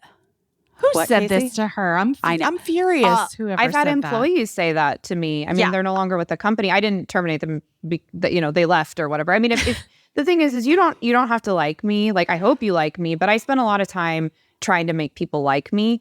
I've had men call me a bitch when I'm actually having a performance conversation with them about them dropping the ball on something. This And that's is the like thing it's that happened, performance women, related. like female CEOs and women in positions of seniority in companies oftentimes are held to a different standard than men are and get labeled as, in derogatory ways because it's difficult for men to take one time the note. I worked for this company and all these men that I worked with kept referring to this executive that I had yet to meet as the Iron Queen. And I was The like, Iron Queen. the Iron Queen. And I was so terrified to meet this woman. They had built her up. First of all, can I just say she was like the tiniest person ever, like the least physically intimidating person ever. Also, the nicest person I had met in ages. Like, Yeah. a very powerful person within a company being like, oh, come over. Do you want something to drink? Have a seat. Like offering me a seat when I'm nobody to her. And I just was like, where did you all get this? This is like, this is sick. Did you read that New York Times thing that was about Kamala, about what some of the interns or people had said about her? Did you see this? Anyone? No, the article? It was really no. fascinating. It was literally like, it's really difficult to work for her because she expects you to know what is in the brief that you're handing her and asks you questions. And if you don't know the answer, she asks you to find out the answer. And it's like, wait, I'm sorry, what? Wait, what? Why is that? Wait, that's difficult because she wants you to be prepared. And if She you're wants not you to prepared, be competent and she gives you another chance when you're not. Like she's helping you grow. I mean, they do the same thing to Meghan Markle. They do the same thing to Princess Kate. I mean, or Queen Kate. I'm sorry, I don't know what she is, but like the Whatever Kate, she is. the Kate. They do. I mean, it's ridiculous. It's ridiculous. Yeah, she's helping you grow and show up. And I mean, I've had men kiss me before. I had a man one time kiss me in public at an event. Oh, Lord. And yeah. And What say did you she's do? tiny, but she's mighty. Ew. Yeah, I mean, I Ew. froze. I wasn't in a position of power. And there was another man that was there and he was like, here, take this. We'll go wash your mouth. Like it was. Oh my but God. yeah, I mean, it's mortifying. Yeah, it's mortifying. I mean, now Now, I mean, our team will tell you, I mean, because manufacturing and supply chain is not only is it my jam and I love it, Yeah. it is somewhat of a boys club. And we proudly work with female owned manufacturers, not because they're female, just because they're the best, right? I hate when people are like, oh, I want to invest in your company because it's female founded. And I'm like, well, just invest because it's actually one of the best in the industry. You know, like we're game changing. And so I like to make that distinction. But yeah, I mean, I tell any of our manufacturers that I know have a reputation for, you know, a certain, we don't work with them, but like any of the guys that I mean, I've been in manufacturing now for over a decade. And I'm like, if you come for one of our women, I mean, I'm not gonna curse on this podcast because I keep hearing from my church that I grew up in that I need to stop cursing on podcasts. What kind of church did you grow up in? I need to know. Were you fucking allowed to curse here, Karissa, if you want to. Okay, so okay, well then I say don't fuck with our people. You know, like don't come for my team. Like I will fuck you up if you come for our team. Like they are my people. They can defend themselves. They don't need me. But I understand what it's like to be in your 20s and not be in a position of power. And I am very protective of people in the workplace. And we have such an incredible team that I sometimes forget what a world it is out there. And then I go out in the wild and I'm like, oh, okay. So, you know, I just want to make it really clear to any partners that we have, if they come for one of our employees, whoever they are, whatever gender they are, like, I will come for them and I will always protect them to the best of my ability. And you know what? I write the checks. So that's how I can protect them. I don't even need to kill them. Right. I just stop writing the check. Right, you know? of course. So that's where I know what it's like to be powerless. I know what it's like to be a young girl trying to raise money and getting, you know, felt up and getting sexually harassed and, you know, all of that. And I'm not a victim. But I also know what happens. And so I get those helpful reminders where I just need to make sure everybody's on notice to be okay with our team. I understand what you're saying. It's also, you know, I really appreciate what you're saying because I think especially, you know, when the Me Too movement sort of happened, there were not a ton, but there were a faction of women who were older, who were a little bit like, well, we went through it. Shrug emoji. Like, okay, so that's you're paying your dues. Like, we had to suffer through that. I mean, and that, it is a little wild, right? Like Caissie and I talk about this. I oftentimes, when there are younger workers, younger millennials and like now is it Z? Is that what they are? Gen Z, Alpha, yeah. Gen Z. Yeah. Well, Alpha is the youngest. That's like my 11-year-old. But like Gen Z, like older Gen Z, younger millennials who kind of are like, they sort of have just like a different way of moving through the world in terms of like, if they feel like something's not for them, they'll just leave. They'll just quit. They'll just walk away. Yeah. And like, to me, that is like unheard of, you know, because I really was sort of taught like you got to put in the time. You got to like, you know, yes, pay your dues or whatever. But kind of the more I've been thinking about it, the more I've been like, I don't know, man, maybe they're all right. Like we shouldn't be living to work, you know, and like we should be enjoying ourselves and having like a supportive environment. And if it isn't that, then we should just move the fuck on, you know? Yeah. So I'm happy to hear you say that like your priority is to support those younger women coming up in your business because it's not worth it. No one should have to go through what you went through. And even though you had to go through or you did go through it, you didn't have to go through it, by the way. But even though you did go through it, now you're in a position of power and you can be like, yeah, no, we're not going to do things that way. Things are different. Well, thank you, Busy, for saying that. And I also want to say that there are so many women like Carol Hamilton, my girl Tara Simon, who just got promoted to president of Estee Lauder North America. Carol Hamilton is a very senior executive over at L'Oreal. Leslie Blodgett, the founder of Bare Minerals. There are so many women who paved the way for me. Blight's Jack, one of my longtime mentors, very successful investor and force in consumer products. There are so many women who paved the way for me that I I feel so grateful. I actually feel like contextually I've had it quite easy compared to what they went through. And I also know that there's still a lot of work to be done. And I want to be a part of progress and purpose. And I mean, Busy, I'm sure what you've had to navigate to, no, sorry, not have to, but what you've navigated in your industry, oh my gosh, like that probably makes the beauty industry and manufacturing look like kitty cats. I mean, it's all been bad for a lot of. Yeah. How have you stayed centered? Like you're famous too. Like people like are obsessed with you. Like you're walking down the street, people know who you are. So let's imagine you just got sexually harassed by somebody. You have to then like smile because someone might take your picture. Like how do you psychologically deal with that? Well, I don't know if it happens in the same way anymore because I'm in my 40s and I do feel like you do start to become, I'm not kidding, but I do think like it shifts, You're becoming You're a invisible. hottie. I'm starting to become invisible. When I told people I was going on your podcast, they were losing it. They were so excited. Yeah, people know. I mean, people really like me. I'm so lucky. I just, I don't know if like at the same time, like, I don't know if I am sort of vulnerable to the same types of things anymore.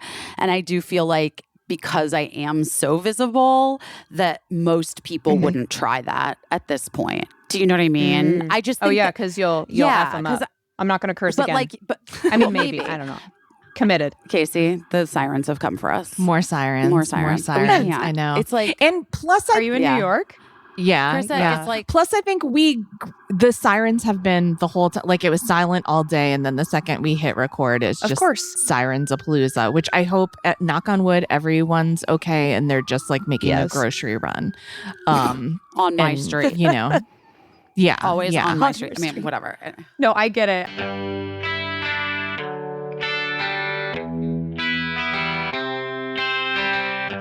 Oh, Helix. Honey, it's the hardest time. It's the hardest part for you. You don't get to sleep. Being away from my Helix. Yeah, you don't get to sleep on my Helix either because all the moving that's happening. I know. I'm so sorry. I'm sorry that I'm doing this to you. You know what? Absence makes the heart grow fonder. It just makes me love my Helix more, and I have that to look forward to. Listen, again, Helix is one that we can just extemporaneously speak on because we don't even need to look at the copy. Helix has been supporting us since the beginning, and the way that they supported us the best was that they allowed us to go online, take a little sleep quiz, get paired with the perfect mattress for us. That mattress got shipped right to our door, and they got the perfect one. So great. My Apple Watch congratulates me on my good night's sleep. And it makes me feel like I really accomplished something when I didn't. I just slept. You just slept, honey. But you know what? Apple is proud of you, and I am too, but Helix is the proudest of them all. Guys, we love our Helix mattresses. It's incredible. If you are a person who's like, I'm having weird back pain, I feel weird, it's time for a new mattress. I'm just telling you, it's time for a new mattress. Life is hard. Life is hard enough. Maybe you want your mattress to be. Maybe you don't. Regardless, Helix has the mattress for you. You don't have to waste your time on a bad mattress. No, you don't. Upgrade it. It's time. And there's an October offer. I love an October offer. It's 20% off all mattress orders when you go to helixsleep.com/best. helixsleep.com/best. 20% off all mattress orders. Guys, I'm telling you. It's what we call a game changer. It's a sleep changer. It's cozy season. You want to get cozy. Get cozy. Helix can help you Helix can do it. And honestly, do it now. Do it now so that you can have a good night's sleep. You can be well rested, so you can meditate, so we can put good energy into the world. Guys, this is all we got to do. We just have to stay positive. You can't stay positive if you don't have good sleep, right? I tell a story in this podcast. It's about not talking on the phone when you're exhausted and emotional. Don't talk on the phone when you're exhausted and emotional. Get into that Helix. Somebody said to me the other day, because I had told one of my friends that story, and they were like, well, you know what my therapist says? That she hates it when people say, don't go to bed angry. Go to bed angry. If you need to sleep, go to sleep. Don't stay up fighting. Go to bed. Talk about it when you've rested on your Helix mattress. Talk about it when you are rested on your Helix mattress. Like, you don't want to like regret anything in the morning, but you know when you regret something? When you're exhausted and you say something crazy because you're tired and you didn't get to lie down on your Helix mattress. This all makes sense. Now we know better, and we're going to do better with our Helix mattresses. Once we know better, we do better. And if you go to helixsleep.com/best, you can get 20% off all mattress orders, and you can take a sleep quiz, and you can get paired with a mattress. And guys, I love you, and I want you to be happy, and I want you to be well rested and not get into fights with people that you love because you're tired. We also came up in the 90s. I'm older than Busy, but like we came up in this time that was just so toxic. And, you know, I always loved the conversation about like paying your dues or whatever, because that was something that I was told all the time. And I think it's total bullshit. I don't think dues are real because who doesn't pay them? Men. Like anyone anyone with a dick, you know? Yeah. Oh, really? Yeah. I think right. It's bullshit. And then like I spent so much time paying my dues, trying to like follow the rules and pay my dues. And then someone would be like, oh, I'm sorry to report to you, there's more dues due, you know? And I'd be like, what the fuck? This is so stupid. But it's just like a lie that or like people tell you like, to. Caissie, you're paying your dues, and then they're like, "We're so sorry to tell you, but this guy who just graduated from Harvard, whose dad is best friends with the executive producer, actually is going to get that head writer job. So thanks. We're gonna give him a shot. He's 19 years old. He needs a shot. He's now your boss. Poor down and out guy. They'll always try to tell you like why that guy deserves like a little leg up. And they'll be like, he's not as rich as most of the people that he went to college with. And he does have allergies. Right. And you're like, okay, whatever. But that's one thing that I love about what you're saying is that like, it has always meant a lot to me to have a boss who I knew would have my back. And who would like believe me if I came to them, because I've had a lot of bosses in my time working in entertainment, and it hasn't always been the case, but I've really been lucky that it has been the case. And I think like some people have never gotten to experience that. So I feel really happy to hear you say that, like, listen, this is a cosmetics company, but I'll F you up if you mess with my folks. Oh yeah, I mean they don't know where I'm from. Like I grew up on a dirt road. Like I can throw down. Like they see me. You know, I struggled with self-esteem a lot in my life, and I'm a nerd, and so I didn't recognize that I would be objectified to the level that I have been at different points in my career, and I also don't want to be a victim, and I don't want to focus on that. And so it's really like my first Instagram was Thrive Causemetics. Like I am not a social media influencer. And I started when I was 24 years old. And so in hindsight, you know, one of the things I always say is you're never too young and you're never too old to be who you always wanted to be. And I started saying that for myself because I kept getting told I was too young to do things when I was 24 years old and starting this company. And now that I'm 35, I'm so grateful that I still get to say that. And it's also, I have this hindsight of like, oh yeah, people do underestimate young women still. And I never really thought, because the same people that will tell you that you're too pretty to be taken seriously are the ones that'll say that, oh, we passed on that opportunity for you from, whatever perspective, because you're too cerebral. They actually thought you were too cerebral. I'm like, what does that even mean? So I think people are going to talk. So you might as well give them something to talk about and be yourself in the process. Like it's just like, you can never win in certain situations, but I think winning is really loving yourself. And that's such a challenging journey. I know that can, sound trite, but it is something that is so true, because part of why I'm able to authentically show up as myself every single day is because I love myself now. And I didn't. There was a lot, I give to heal the brokenness within me.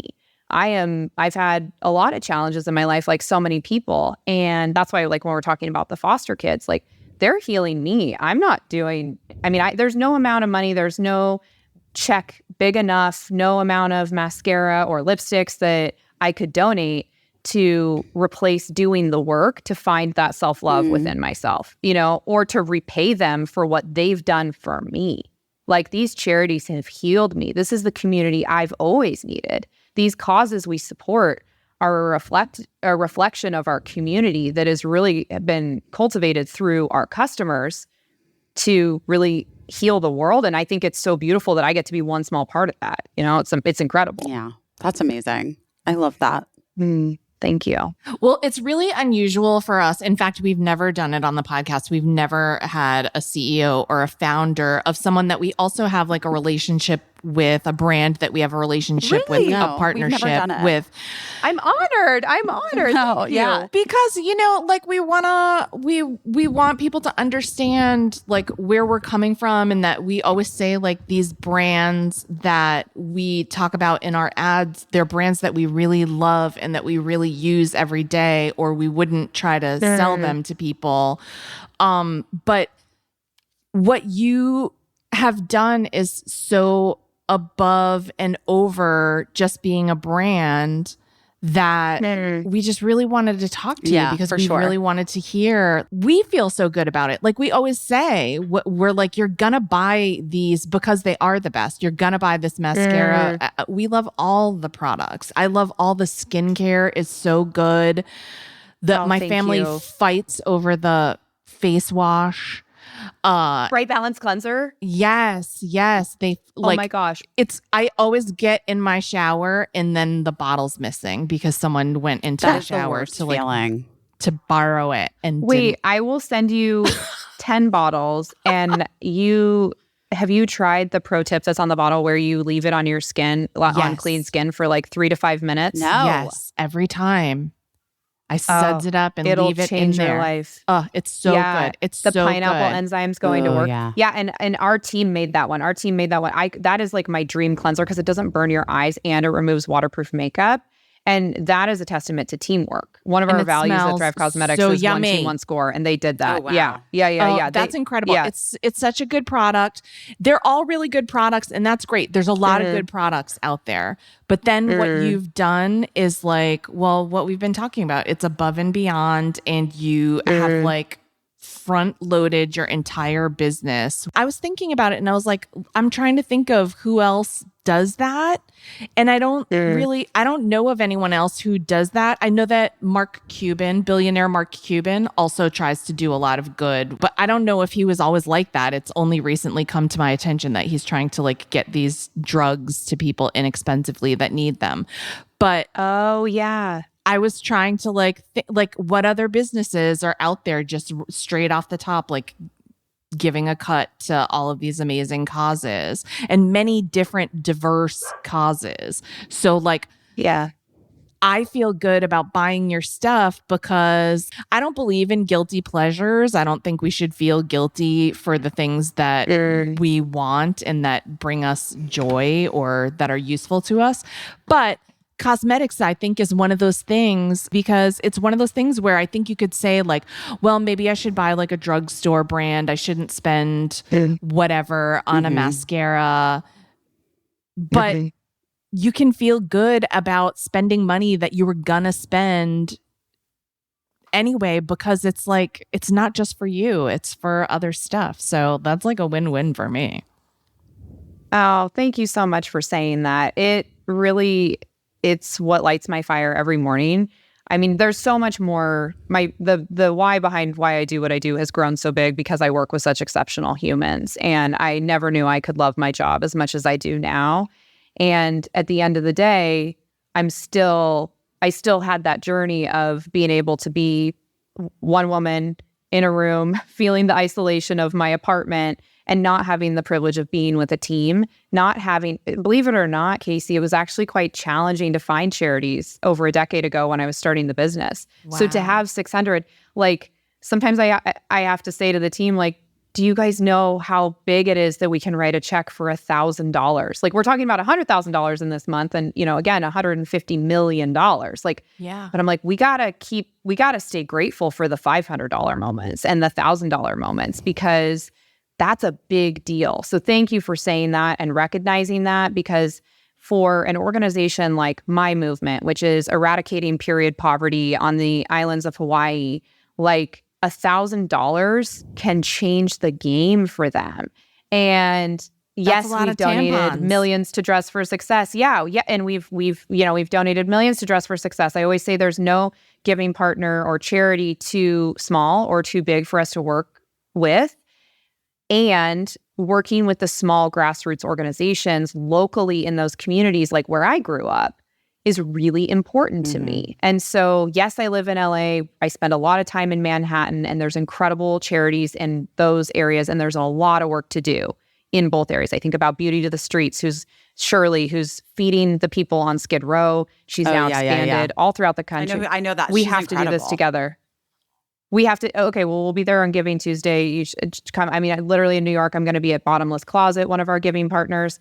It's providing our makeup, our skincare, makeup classes to women through empowerment. Like, there's so many amazing charities that don't have as much visibility on them. And I'm really committed to shining a light on them because there are so many worthy causes to support. And I think, I've always said that Thrive Causemetics is a mission and movement that anyone can join. And it really is true. Like, you don't even have to buy our products. You can come volunteer with us. You can comment on our social and I'll still be thrilled, it doesn't have to be even about buying the products. And I think a lot of people, I know you guys are saying that it's not common to give back, but I think I have a lot of conversations with people. They just don't even know where to start. And I didn't know where to start either. So I just started Googling and contacting people. And I think I'm a little crazy. And so if somebody isn't on my level of crazy to find 600 charities, then I want to help them find their outlet because it's creating a better world, right? It's if you give back, you feel good. And then you're able to go out into the world and treat your coworkers better, your family better, your friends better. And ultimately that's helping to make a better world for all of us. And I know there's always going to be negativity in the world, but if we can focus on making an impact, just one small impact each day, I feel like we really could change the world. Well, you're doing it. You're super inspiring. I'm getting inspired by you. I'm I want to start a company.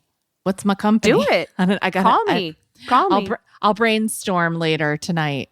We have lots of ideas, Caissie. Okay, Caissie, what would be your dream product? Is it a product?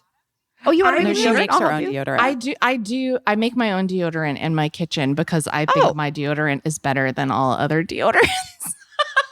Oh, well, if you ever want to manufacture it, I'm happy to work with you on your master supplier agreements and your TDIA and all of the, make sure your IP is protected because I've definitely made mistakes there. So I'll give you our manufacturing agreements.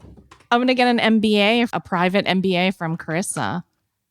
A private MBA from a community college graduate who did graduate from University of Washington, but went to Bellevue Community College for the majority of my schooling. But yeah, I have a PhD in what not to do for sure. Oh my God, the that's proof amazing. is in the mascara. I'm not impressed by a piece of paper hanging on anyone's wall. I'm impressed by what they're actually putting out into the world. And we use your stuff every day.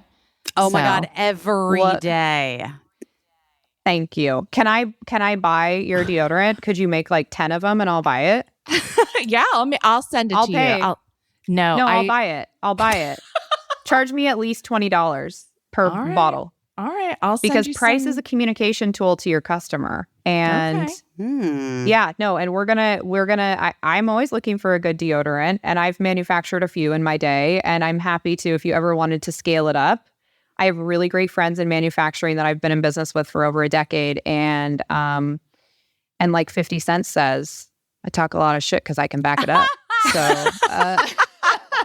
I always laugh thinking of 50 Cent because one time he came on this show that I worked on and my boss asked him how much cash he had on him. And I think he had $50,000 in his pocket. On him. He should have said 50 Cent. Wow. Yeah. Wow. And I'm like, that's hilarious. That's that vitamin water money, I guess. I don't know. It is. Vitamin water money was real money. All right. Karissa, thank you so much for being here, but thank you for making our favorite products and thank you for, being an inspiration. Thank you so much for having me. Thank you for being an inspiration, both of you. It's so wonderful to be with you. And again, our dear friend Jamie Greenberg talks about you all the I love time. her. So it's such a treat to The be best. together. And I know this is just the beginning, and we're Yes. gonna go volunteer together. We're gonna name products after Donna. I mean, we got a lot We of have work to do, ladies. do. We're gonna manufacture deodorant. We have now. Yeah, I know we got to wrap it up because we got We work really to do. do. We really have so much work. We actually really do have so much work to do. But it was so great to meet you in person, kind of on Zoom. Yes, you are an absolute force, and I'm so inspired by both of you, and I'm just really grateful to be here. Thank you for having me. The fact that I'm the first, I feel Our like first and only baby. really. First and probably only, yeah. Oh. But just you're doing such great things. We just that loved wanted it, to. and we wanted to talk to you. We wanted to highlight you, and we wanted to get some of that energy from you because, Well, it's like it's aligned with like all the things that I say. Like a bitch contains multitude. Like I care about skincare and my eyelashes and avocado toast, and I also am like out there trying to figure out how we can get people to care about climate change and reproductive justice and, people who need a place to sleep tonight. So listen, we can like hold all of the things. We must hold all of the things. That's what women have always been asked to do. And until men decide that they can hold a couple things without like pretending that their arm is fucking broken, I guess we just have to keep holding it all. Yeah, I mean, isn't it just a revolutionary thought that fertility rights are human rights? Like, aren't we just like shocked that that's like crazy? I mean, it is truly wild. It's all wild. Yes, it is. It's crazy. It's crazy. wild times. Well, Karissa, I look I forward adore to you. getting You to too. meet you in person, and just Cannot wait. thanks for all the inspiration. Thanks for the mascara. Thanks for the brilliant eye brightener. I love that stuff. The Oh, Empower Matte lipstick crayons, and especially the face wash is the best. So I have to try this face wash, guys. I need to. oh my try it. god, oh Bright my Balance god, I'm gonna get Cleanser. it. I'll send it Bright to you. Balance If you Cleanser. send me your address, and I'll Okay, send it to you. for real. I'm in. 100%. It'll change your life. All right, Karissa, we'll let you get back to your day. Thank you Yes. so much, and we will talk to you soon. And thanks to Thrive, the whole team there, for everything they've done for us and for our listeners. Yes. Like you make this podcast possible for people who enjoy it, so we appreciate it. Oh, thank you. And thank you to our customers for buying our products, because I wouldn't be on the Busy Philip. I mean, I like this wouldn't be, you know what I mean? We have to be so grateful for our customers, because we wouldn't be able to support your listeners and your show without our customers. Wow. So that'll never be lost on me. I appreciate it. I love it. Well, I adore We you, love ladies. you. Thank you so much for Okay. having me. Bye. Thanks, Karissa. Bye. Bye. Oh my goodness. I don't know So what's wrong with me. fun. I feel very far behind on everything. On your packing? No. I mean, yeah, sure. What do you feel far behind on? I kind of like a wild week last week. Yeah. I was just doing a lot of stuff, and then I just was having like a hard Friday. John was like working last Friday. Hard Friday. Hard Friday. Well, I had heard at this thing that I was presenting at. Then I heard from Renee that Gavin was like that it was like hospice, and he was really, really sick. And I was really, really sad. And and then I was just hard. And then like I couldn't talk on the phone to him because he was working, and we hadn't talked in a few days. And I was just like we had texted, but like we hadn't spoken. And I was just like, oh, this is just hard. Everything's hard. And then the next day I saw Larry, Kate's husband, for lunch. Yeah. And John texted me like, hey, are you around? I was like, no, I just got to this place. And he's like, oh, wait, are you eating by yourself? I'm like, no, I'm eating Larry. And he's like, okay, text me as soon as you're done. I'm around.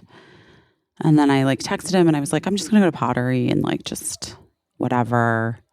And we were kind of just texting a little. And he was like, wait, are you doing a class? I'm like, no, it's just like open studio. I just like crickets with a friend today, and I just it was like raining out and like whatever.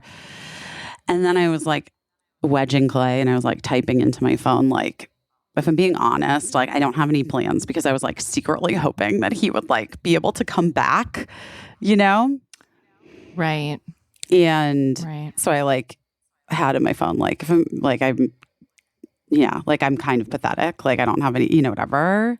And then I like felt this hand on my back at the fucking pottery studio. And I was like, who is touching me? And I turned and he was there. And I was like, oh my God. Is this what it's like when people return and they surprise their like girlfriends? Oh my Like when they return gosh. from overseas. Like it's been like 3 weeks. I haven't seen this guy. And he had like flown in at like whatever super early in the morning and had just gotten in and was like trying to figure out where I was. And that's why he was asking me all these questions. And I thought he was just asking me because the night before he was like, I really am like still with the whole team and we're trying to like figure this thing out. And like, you should just go to bed because it's going to be too late. And like, I'm really tired and like, and stressed. We should just talk tomorrow.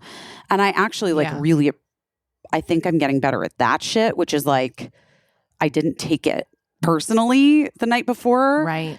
Because it was like, it actually isn't helpful to talk to someone when you're both emotional and tired. Do you know what I'm saying? Like, yeah, distracted. It's better to just like, and so when he had said that, I was like, yeah, okay, no, for sure. You get sleep. We can, if you have time tomorrow, let's just try to talk, not just text, talk. And then he just fucking showed up. Oh, that's so great. I think that's one of the biggest signs of maturity, by the way, is recognizing diminishing returns in anything.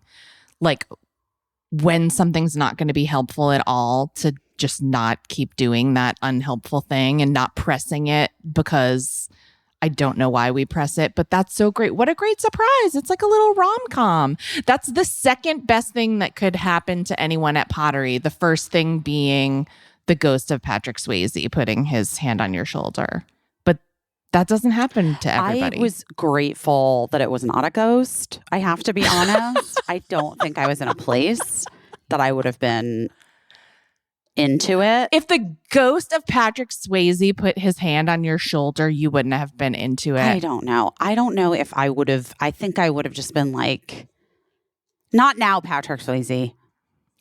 You know what I mean? You're going to get your pottery card revoked. I just feel like I was like in a place. You know what I mean? Like, I definitely, that it was kind of amazing. I mean, it was amazing. And I'm also glad that he surprised me. I'm not like a person that loves a surprise. Do you know that? You know that about me? I think, but you loved this one. It was really, really great. It was like, can I tell? So maybe you've told yourself fun. You don't love surprises because you haven't had a lot of good surprises. Oh, shit. Yeah. Yeah, maybe you're right.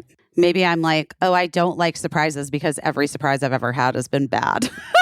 Yeah, a bad surprise. Bad surprise. I learned this. Yeah. Yes. Somebody made a TikTok that was like, you hate your birthday because everyone was a shit to you on your birthday and made you feel like an inconvenience and like it wasn't special and you didn't deserve anything special and never did anything for your birthday. That's why you hate your birthday. And I was like, oh. Oh, right. Oh, shit. I get it.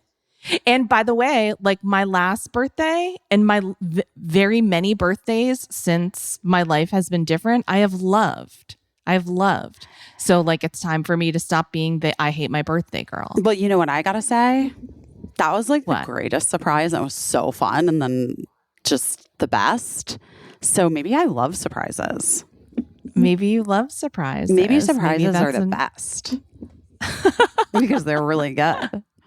Aw, Yeah. I'm so happy for you. I That know. must have been really, really nice. It was so cute. I can't. Like, it was like really funny. And we both just kept saying, you look so different.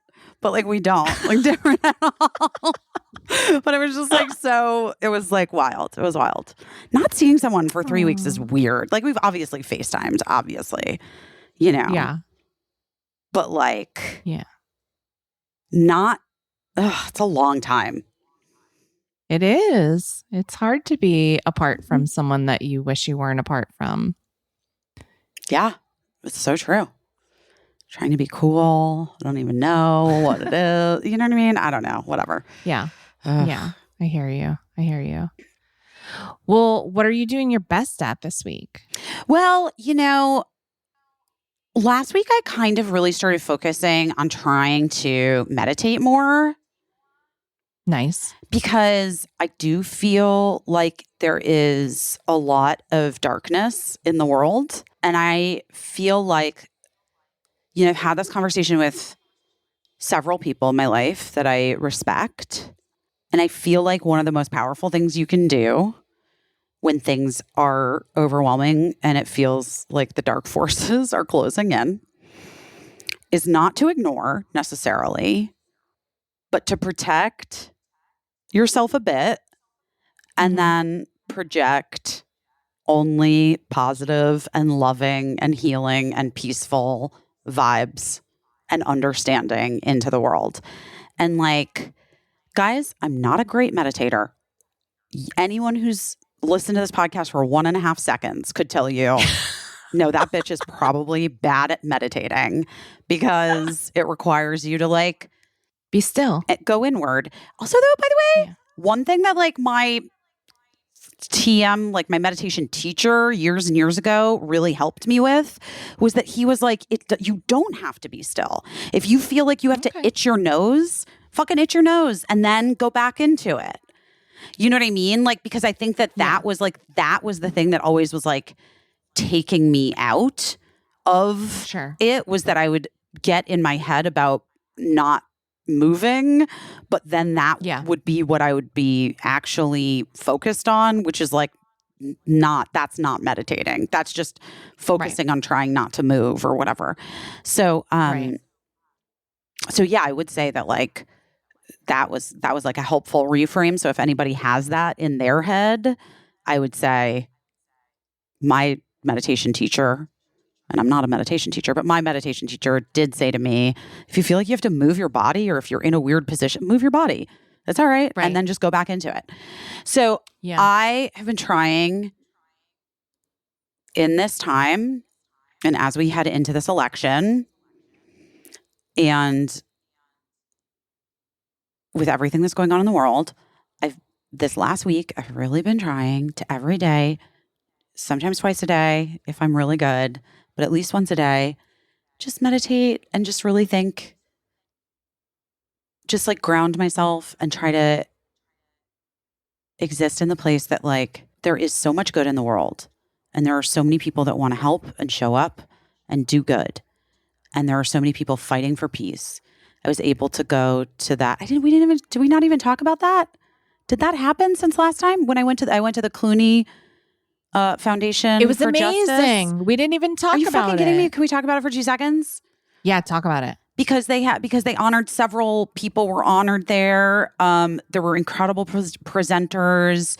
It's the Clooney Foundation for Justice that Amal started with that guy that she married, and Amal Clooney, and they really fight for human rights and justice and equality around the world. And the young woman who is the subject of this documentary, which actually like John had told me like 4 days earlier, he's like, what? I think you'd really like this documentary, On Her Shoulders. So the young woman, Nadia Murad, who was a Yazidi survivor of the genocide and of ISIS turning her into a sex slave. And Amal Clooney actually represented her in court, and one of the men in ISIS that was like responsible for this horrific thing that was done to the Yazidis was actually tried and convicted. And it's like the first time that this has ever happened. And so there's a documentary about it called On Her Shoulders, which I do want to watch. But that woman, Nadia Murad, who's probably, she's probably only 26 now. And I don't even know. But anyway, she was honored and it was incredible to hear her speak. But they also had women from the Women of the Sun and Women Wage Peace, which are the Palestinian women and the Israeli women who have been fighting for peace, fighting the men, working towards trying to be heard and trying to have those men that are continuing to wage war in the region listen to them and what they are asking for, because these are the mothers and the women of these communities, these Palestinian women and the Israeli women who have been saying for now, like, you know, I think 20 years, this is enough. Let us in. Let us at the table. Let us negotiate. We are ready to reach across and figure this out. And not only are they ready, they have. They stand hand in hand. And, you know, I guess I had missed this initially, but that just a few days before October 7th last year, Women of the Sun and Women Wage Peace had done a joint march in Tel Aviv. I think it was in Tel Aviv. It was in Israel, I believe, or maybe it was from Palestine. I don't know. But they had done like a march they thought they were really going to get somewhere with it, that got a lot of attention, especially within the region. And they really thought that it was going to make a huge difference. It was like a couple of days before October 7th. And then obviously that happened. One of the women who was the founders of the Israeli woman who was like one of the founders of Women Wage Peace was brutally murdered on October 7th. And still, like, you know, these women stand up there and they say, like, she would not in her name. She does not want this. And we still stand with our Palestinian brothers and sisters who want peace, and we want peace, and we want to figure this out. Like, there is a way that we live together, that we have to have it. It was super inspiring and really beautiful. And then there was this really incredible young woman from Malawi. By the way, the only African country I've ever been to, where I guess in Malawi this young woman has been like so incredible in fighting child brides and has like made such a huge impact. This, you know, one young woman who saw her sister go through this horrific, you know, being married off at age 11, you know, right. And was just like, no, it's enough. This is enough. This isn't right. So she spoke. And then Dolores Huerta spoke, who is obviously an American icon, like hero, legend. She's 94 years old. And in some ways, hearing her speak, which is the second time I've gotten to hear her speak in person. I actually met her very briefly when I moderated a panel my panel was like about abortion a couple of years ago for the Meteor, for one of their things. I just remember what I was wearing. I was wearing that green Gucci suit, guys. I don't know why. That's the way my brain works. Okay. This beautiful suit. Great. I remember that suit. It's a great suit. I do need to get it dry clean because it kind of smells. I need your deodorant, I guess, too. Anyway, but listening to Dolores Huerta speak the other night, because I have been feeling really like overwhelmed and depressed. And I was like, okay, I'm going to commit to Zach Quinto, and I talked a lot about it. And he was like, you got to commit to meditating twice a day. He's a big meditator. So you got to commit to meditating twice a day. And I had already started meditating again, but I was just like, okay, I get it. Then I go to this thing. I see all of these incredible people speaking. Oh, this journalist from South America who had been jailed. Oh my God. Wow. That was like incredible as well. Okay. And then Dolores Huerta is up there and she's talking about, you know, fighting for workers' rights, fighting for the people that make this country, remembering that like the food that you eat is, you know, there is a person that is there that is growing that food. There is a person that is picking that food. There is a person that is making sure that it is safe for you to eat. And those are all workers, and they deserve respect, and they deserve benefits, and they deserve to be paid. And, you know, and then she was just going on and on. And at my table was amazing. Charlotte Tilbury had asked me to go as a guest. Leslie Bibb was there, who's a good friend of mine. Oh my God. And Sabrina Elba, Idris Elba's wife. She's so beautiful. Well, and I told her the elevator story.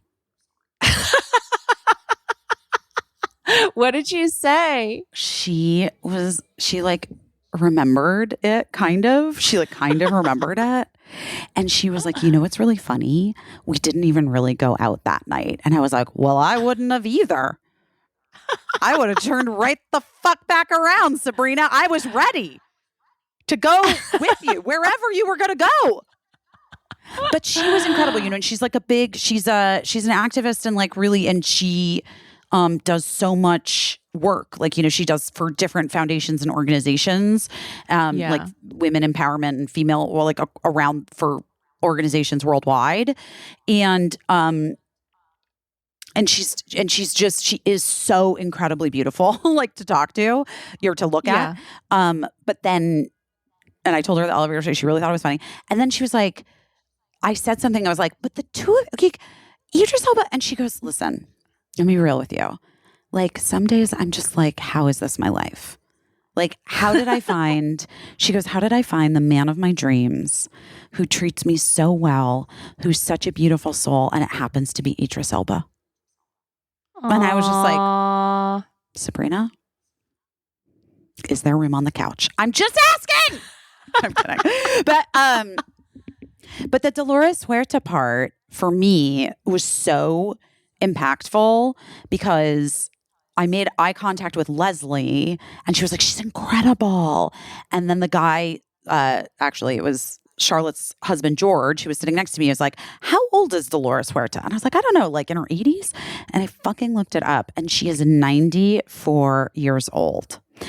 Holy moly. Holy moly indeed. But in that moment when I saw that she was 94 years old and I'm listening to her speak and Jon Stewart standing next to her, just so delighted by her being in her presence and everything that she's saying. But the impact that it really had on me. I mean, obviously I'm in agreement, Dolores Huerta, of everything that she's saying, of everything that everyone that evening was saying. But what it really instilled in me was the sense that, like, yes, it's never done. It's never going to be done. None of this is ever done. And that's okay. We can still do it.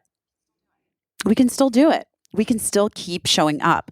But you have to be able to maintain the focus of knowing.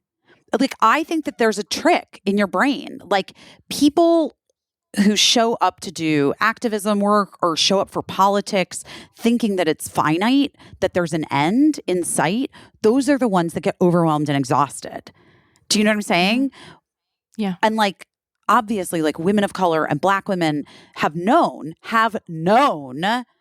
the work is never ending. This is the fight of my life, and then the next life, and then the next life. I mean, and whatever. It's in the fucking Talmud. It's the saying that I put on the thing. You are not obligated to complete the work, nor are you free to abandon it. So this is as ancient an idea as possible. But I think in our society and culturally, we've all tricked ourselves into thinking that this should be over, that Roe was law, that it shouldn't have been overturned. But the fact of the matter is there are always dark forces, aka men, who are going to try to destroy everything for their own vested interests, for their own pocketbooks, for their own dick staying hard, for their own fucking whatever. And the gag is we have to just continue to show up in all the ways we can show up. And it's different for everybody. You know what I mean? And Busy, I think of my husband all the time. It's not exactly the same, but in some ways it is the same. My husband works in a store, and his entire day is spent trying to put things in order just for people to go and take things out of order. I was going to say, and just for people to mess it up. just for people to mess it up, but in the course of getting what they need or what they want. And some customers, I'm sure, are very thoughtful, while some others probably just do whatever. Yes. But it's his job every day to just keep putting that store right and helping his colleagues do what they need to do to put that store right. And I think, like, if it was me, I'd be so frustrated in that job because I'd be like, I just straightened up this store. Right. I just straightened up this store. But my husband doesn't think that way. He thinks of like everything that he's doing, every reset that he's doing, every time he's putting out a product that was depleted or whatever. He's doing that to serve people. And that's the kind of person that he is. And I think it's why he does really well in that job. And it's probably like the best job he's ever had, like for his spirit and his soul, because he likes to help people. But I just think of him all the time when I'm like, I need to learn better that, like, doing something just once isn't enough. Like, if this is what I'm about, I need to do it 1,000 times. I need to do it every day until someone else has to take it over for me because I'm not here anymore, as we were talking about earlier with Karissa. I think that you're really onto something. You're onto like a big epiphany about how things need to be done, and we should all get there. Well, and we can't waste our energy lamenting the fact that we still have to fucking organize it after everybody's messed it up. There's no Right. point in crying over the fact that we still have to fucking do it, because that is just a waste of energy. The fact of the matter is, and Dolores Huerta, I really, just in watching her and listening to her, fundamentally understood from the beginning, this is not ever going to be over. This will never be over. Fighting for the things that are right is never going to be over. Showing up for people who need it is never going to stop. It's never going to end.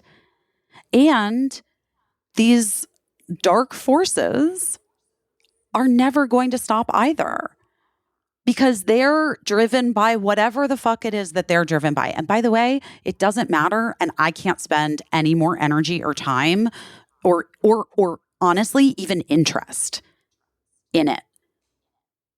Right. Because to what end? We're never going to fucking know. Right. It's like the only probably historical phrase that I will ever remember, historical quote, is Benjamin Franklin saying, "A republic if you can keep it." And that we're in the trying to keep it part. You know what I mean? That's an ongoing, that's what our country is. But a little is bit just, like the trick of capitalism, I think, in like the 80s and 90s to people, to everyday Americans, was that it was that the republic existed and it was fine. It was going, And it was fine. Yes. And the trick was, and it's fine for everybody, really. It really is kind of just Yeah. fine for everybody. Everybody is getting what they deserve, kind of. Like, that was sort of like the bill of goods that like was being Right. That we were being sold. that people were being sold. Not, I mean, like our parents, and then like Right. us a little bit, right? But I just feel like, I don't know. It was really that piece of it made a big difference for me, especially even like looking toward the next few weeks, the next 40 days in this election cycle, which is like, am I going to kill myself with worry? Am I going to like freak the fuck out? Am I going to kill myself when I have a job? I've got this stuff happening in my personal life, like, the moves and stuff. where I am like hurting, putting my health at risk or whatever, like killing myself to like race across the country to go to do a thing. No, I can't. Like, I actually can't. I can get on a Zoom. I can like do a thing, but like I need to remember that it doesn't end in 40 days. It doesn't end in 40 days. And by the way, it's like 34 days now. Is it really? I thought it was 40 today. Yeah. Today is October 1st. Dude, I can't. You're right. Jesus. That's insane. So But this is a good time to bring up. Yeah, but my point is just the analogy still stands. It's not over. But also check those registrations, folks. Guys, check the registrations. People literally have been getting kicked off of it. Yeah. Check the registrations, and like, to everyone that's going through what they're going through with the weather, I don't know what's even gonna happen in North Carolina, South Carolina, but I just, for people voting. Yeah. North Carolina, I believe there's a lot of good, go to vote.org. There's a lot of good information. Okay. And if you, for whatever reason, if you've been displaced or you don't have your license or ID because of it, like, you can still vote. I know you can still vote. Okay. It's like it's going to be like a little bit, it's going to be a little difficult, but I think it's going to be okay. I really do think it's going to be okay. Oh my goodness. That's good information. We do have some time. You know what I mean? Yeah. Yeah. But sincerely check. And what are you doing your best at? I'm doing my best at, it's very hard to leave my family for a month. And this is going to be so weird. This is like, Caissie on mushrooms talk.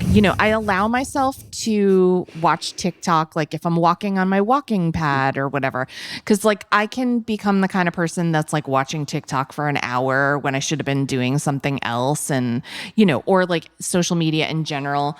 So I let myself watch it if I'm walking on my walking pad and like as a reward or whatever. I started getting these videos of this man. I don't know the man's real name. He says that he's channeling an alien named Bashar. And I started watching it because that's interesting. Like, someone that thinks they're an alien, that believes that they're an alien, and that he's channeling like these celestial messages from. Oh yeah, but that's like a whole thing. My friend Ben Ross and I are obsessed with it. Okay. So I started watching because I was like, I kind of like it. It's like a bald man. He's wearing a Hawaiian shirt. He's closing his eyes, and he has like a very like what you would think of as like a person doing an alien voice, like the way that he talks. And so it was entertaining at first. I get it. But people like go and they ask him questions and like. Right. Like almost like a psychic kind of. Almost like a psychic kind of. And so like I really got sucked into these videos.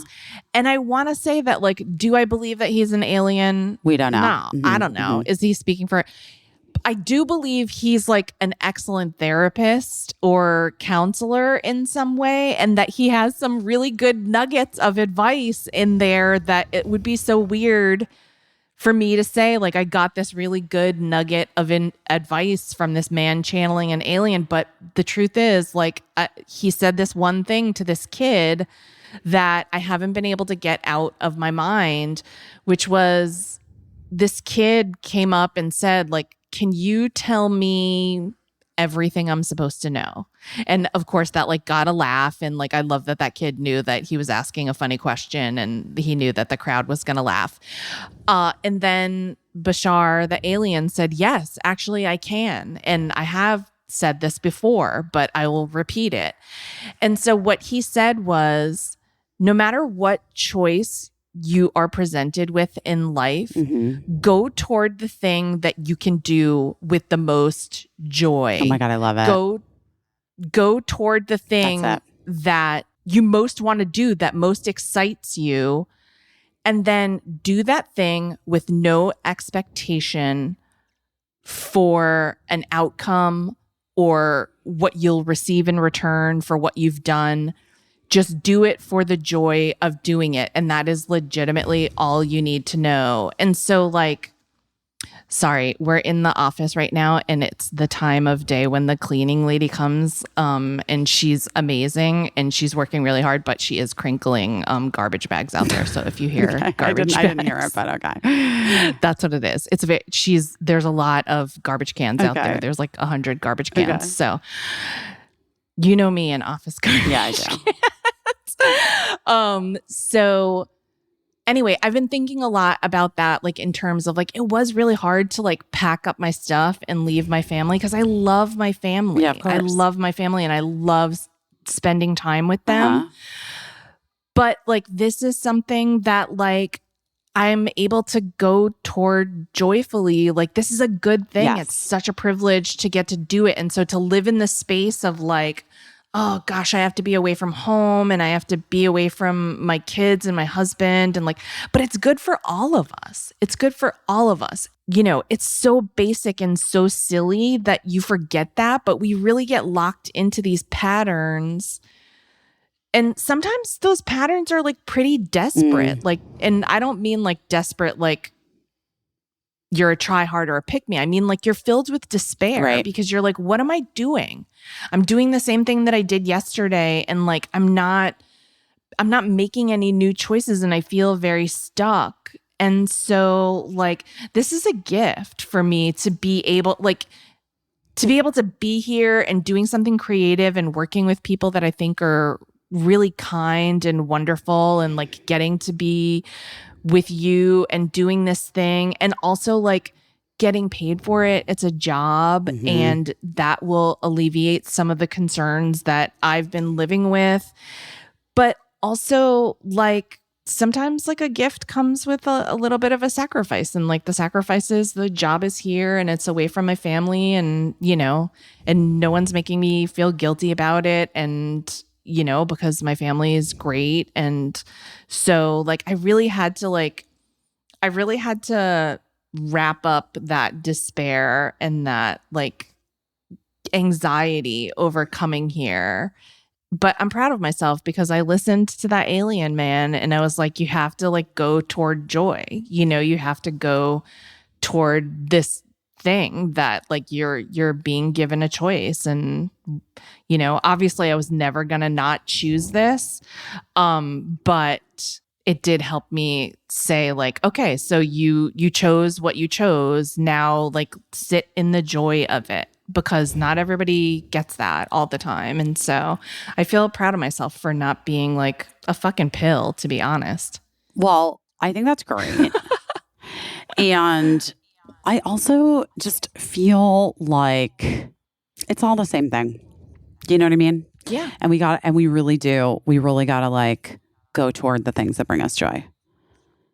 We just do. Because there are a lot of things that are not going to. I'm serious, you know, that we have no choice. Yeah. And if you're lucky enough to get a choice, to have a choice, go towards the stuff that brings you joy. Guys, I hope you get a lot of stuff that brings you joy this week. If you want to try meditating, honestly, sometimes I just do like an app, or I do Channy. You know, Channy has guided meditations. If I'm like, I can't sit and do like the TM kind of thing, then I'm like, I'm just going to listen to Channy and just like just follow whatever she's doing. It's really helpful. I just think we should all be kind of focused on that right now. And just like, you know, and then doing all the other things too. If you can get out there and like knock on doors in places that matter, that's amazing. If you can make calls, that's amazing. If you can phone back, that's amazing. If you can donate $5, that's amazing. If you're like, I can just meditate today, that's amazing. You know what I mean? And a prayer is meditation. Oh, a prayer is meditation. Come on, Oprah, we know. Oprah told us, we know it. You don't even have to be like Busy was saying, sitting still. You can sew and meditate when you sew. You can cook, or you can walk and meditate as you're walking. You can do it. You can do it. We can do all of it, guys. I believe in us. I believe in us. I believe in us too. All right, guys. We're going to talk to We you love so you. soon. We'll talk to you soon. Yay. Have a great week. All right. Bye. I don't know what I'm doing, but I'm doing my best.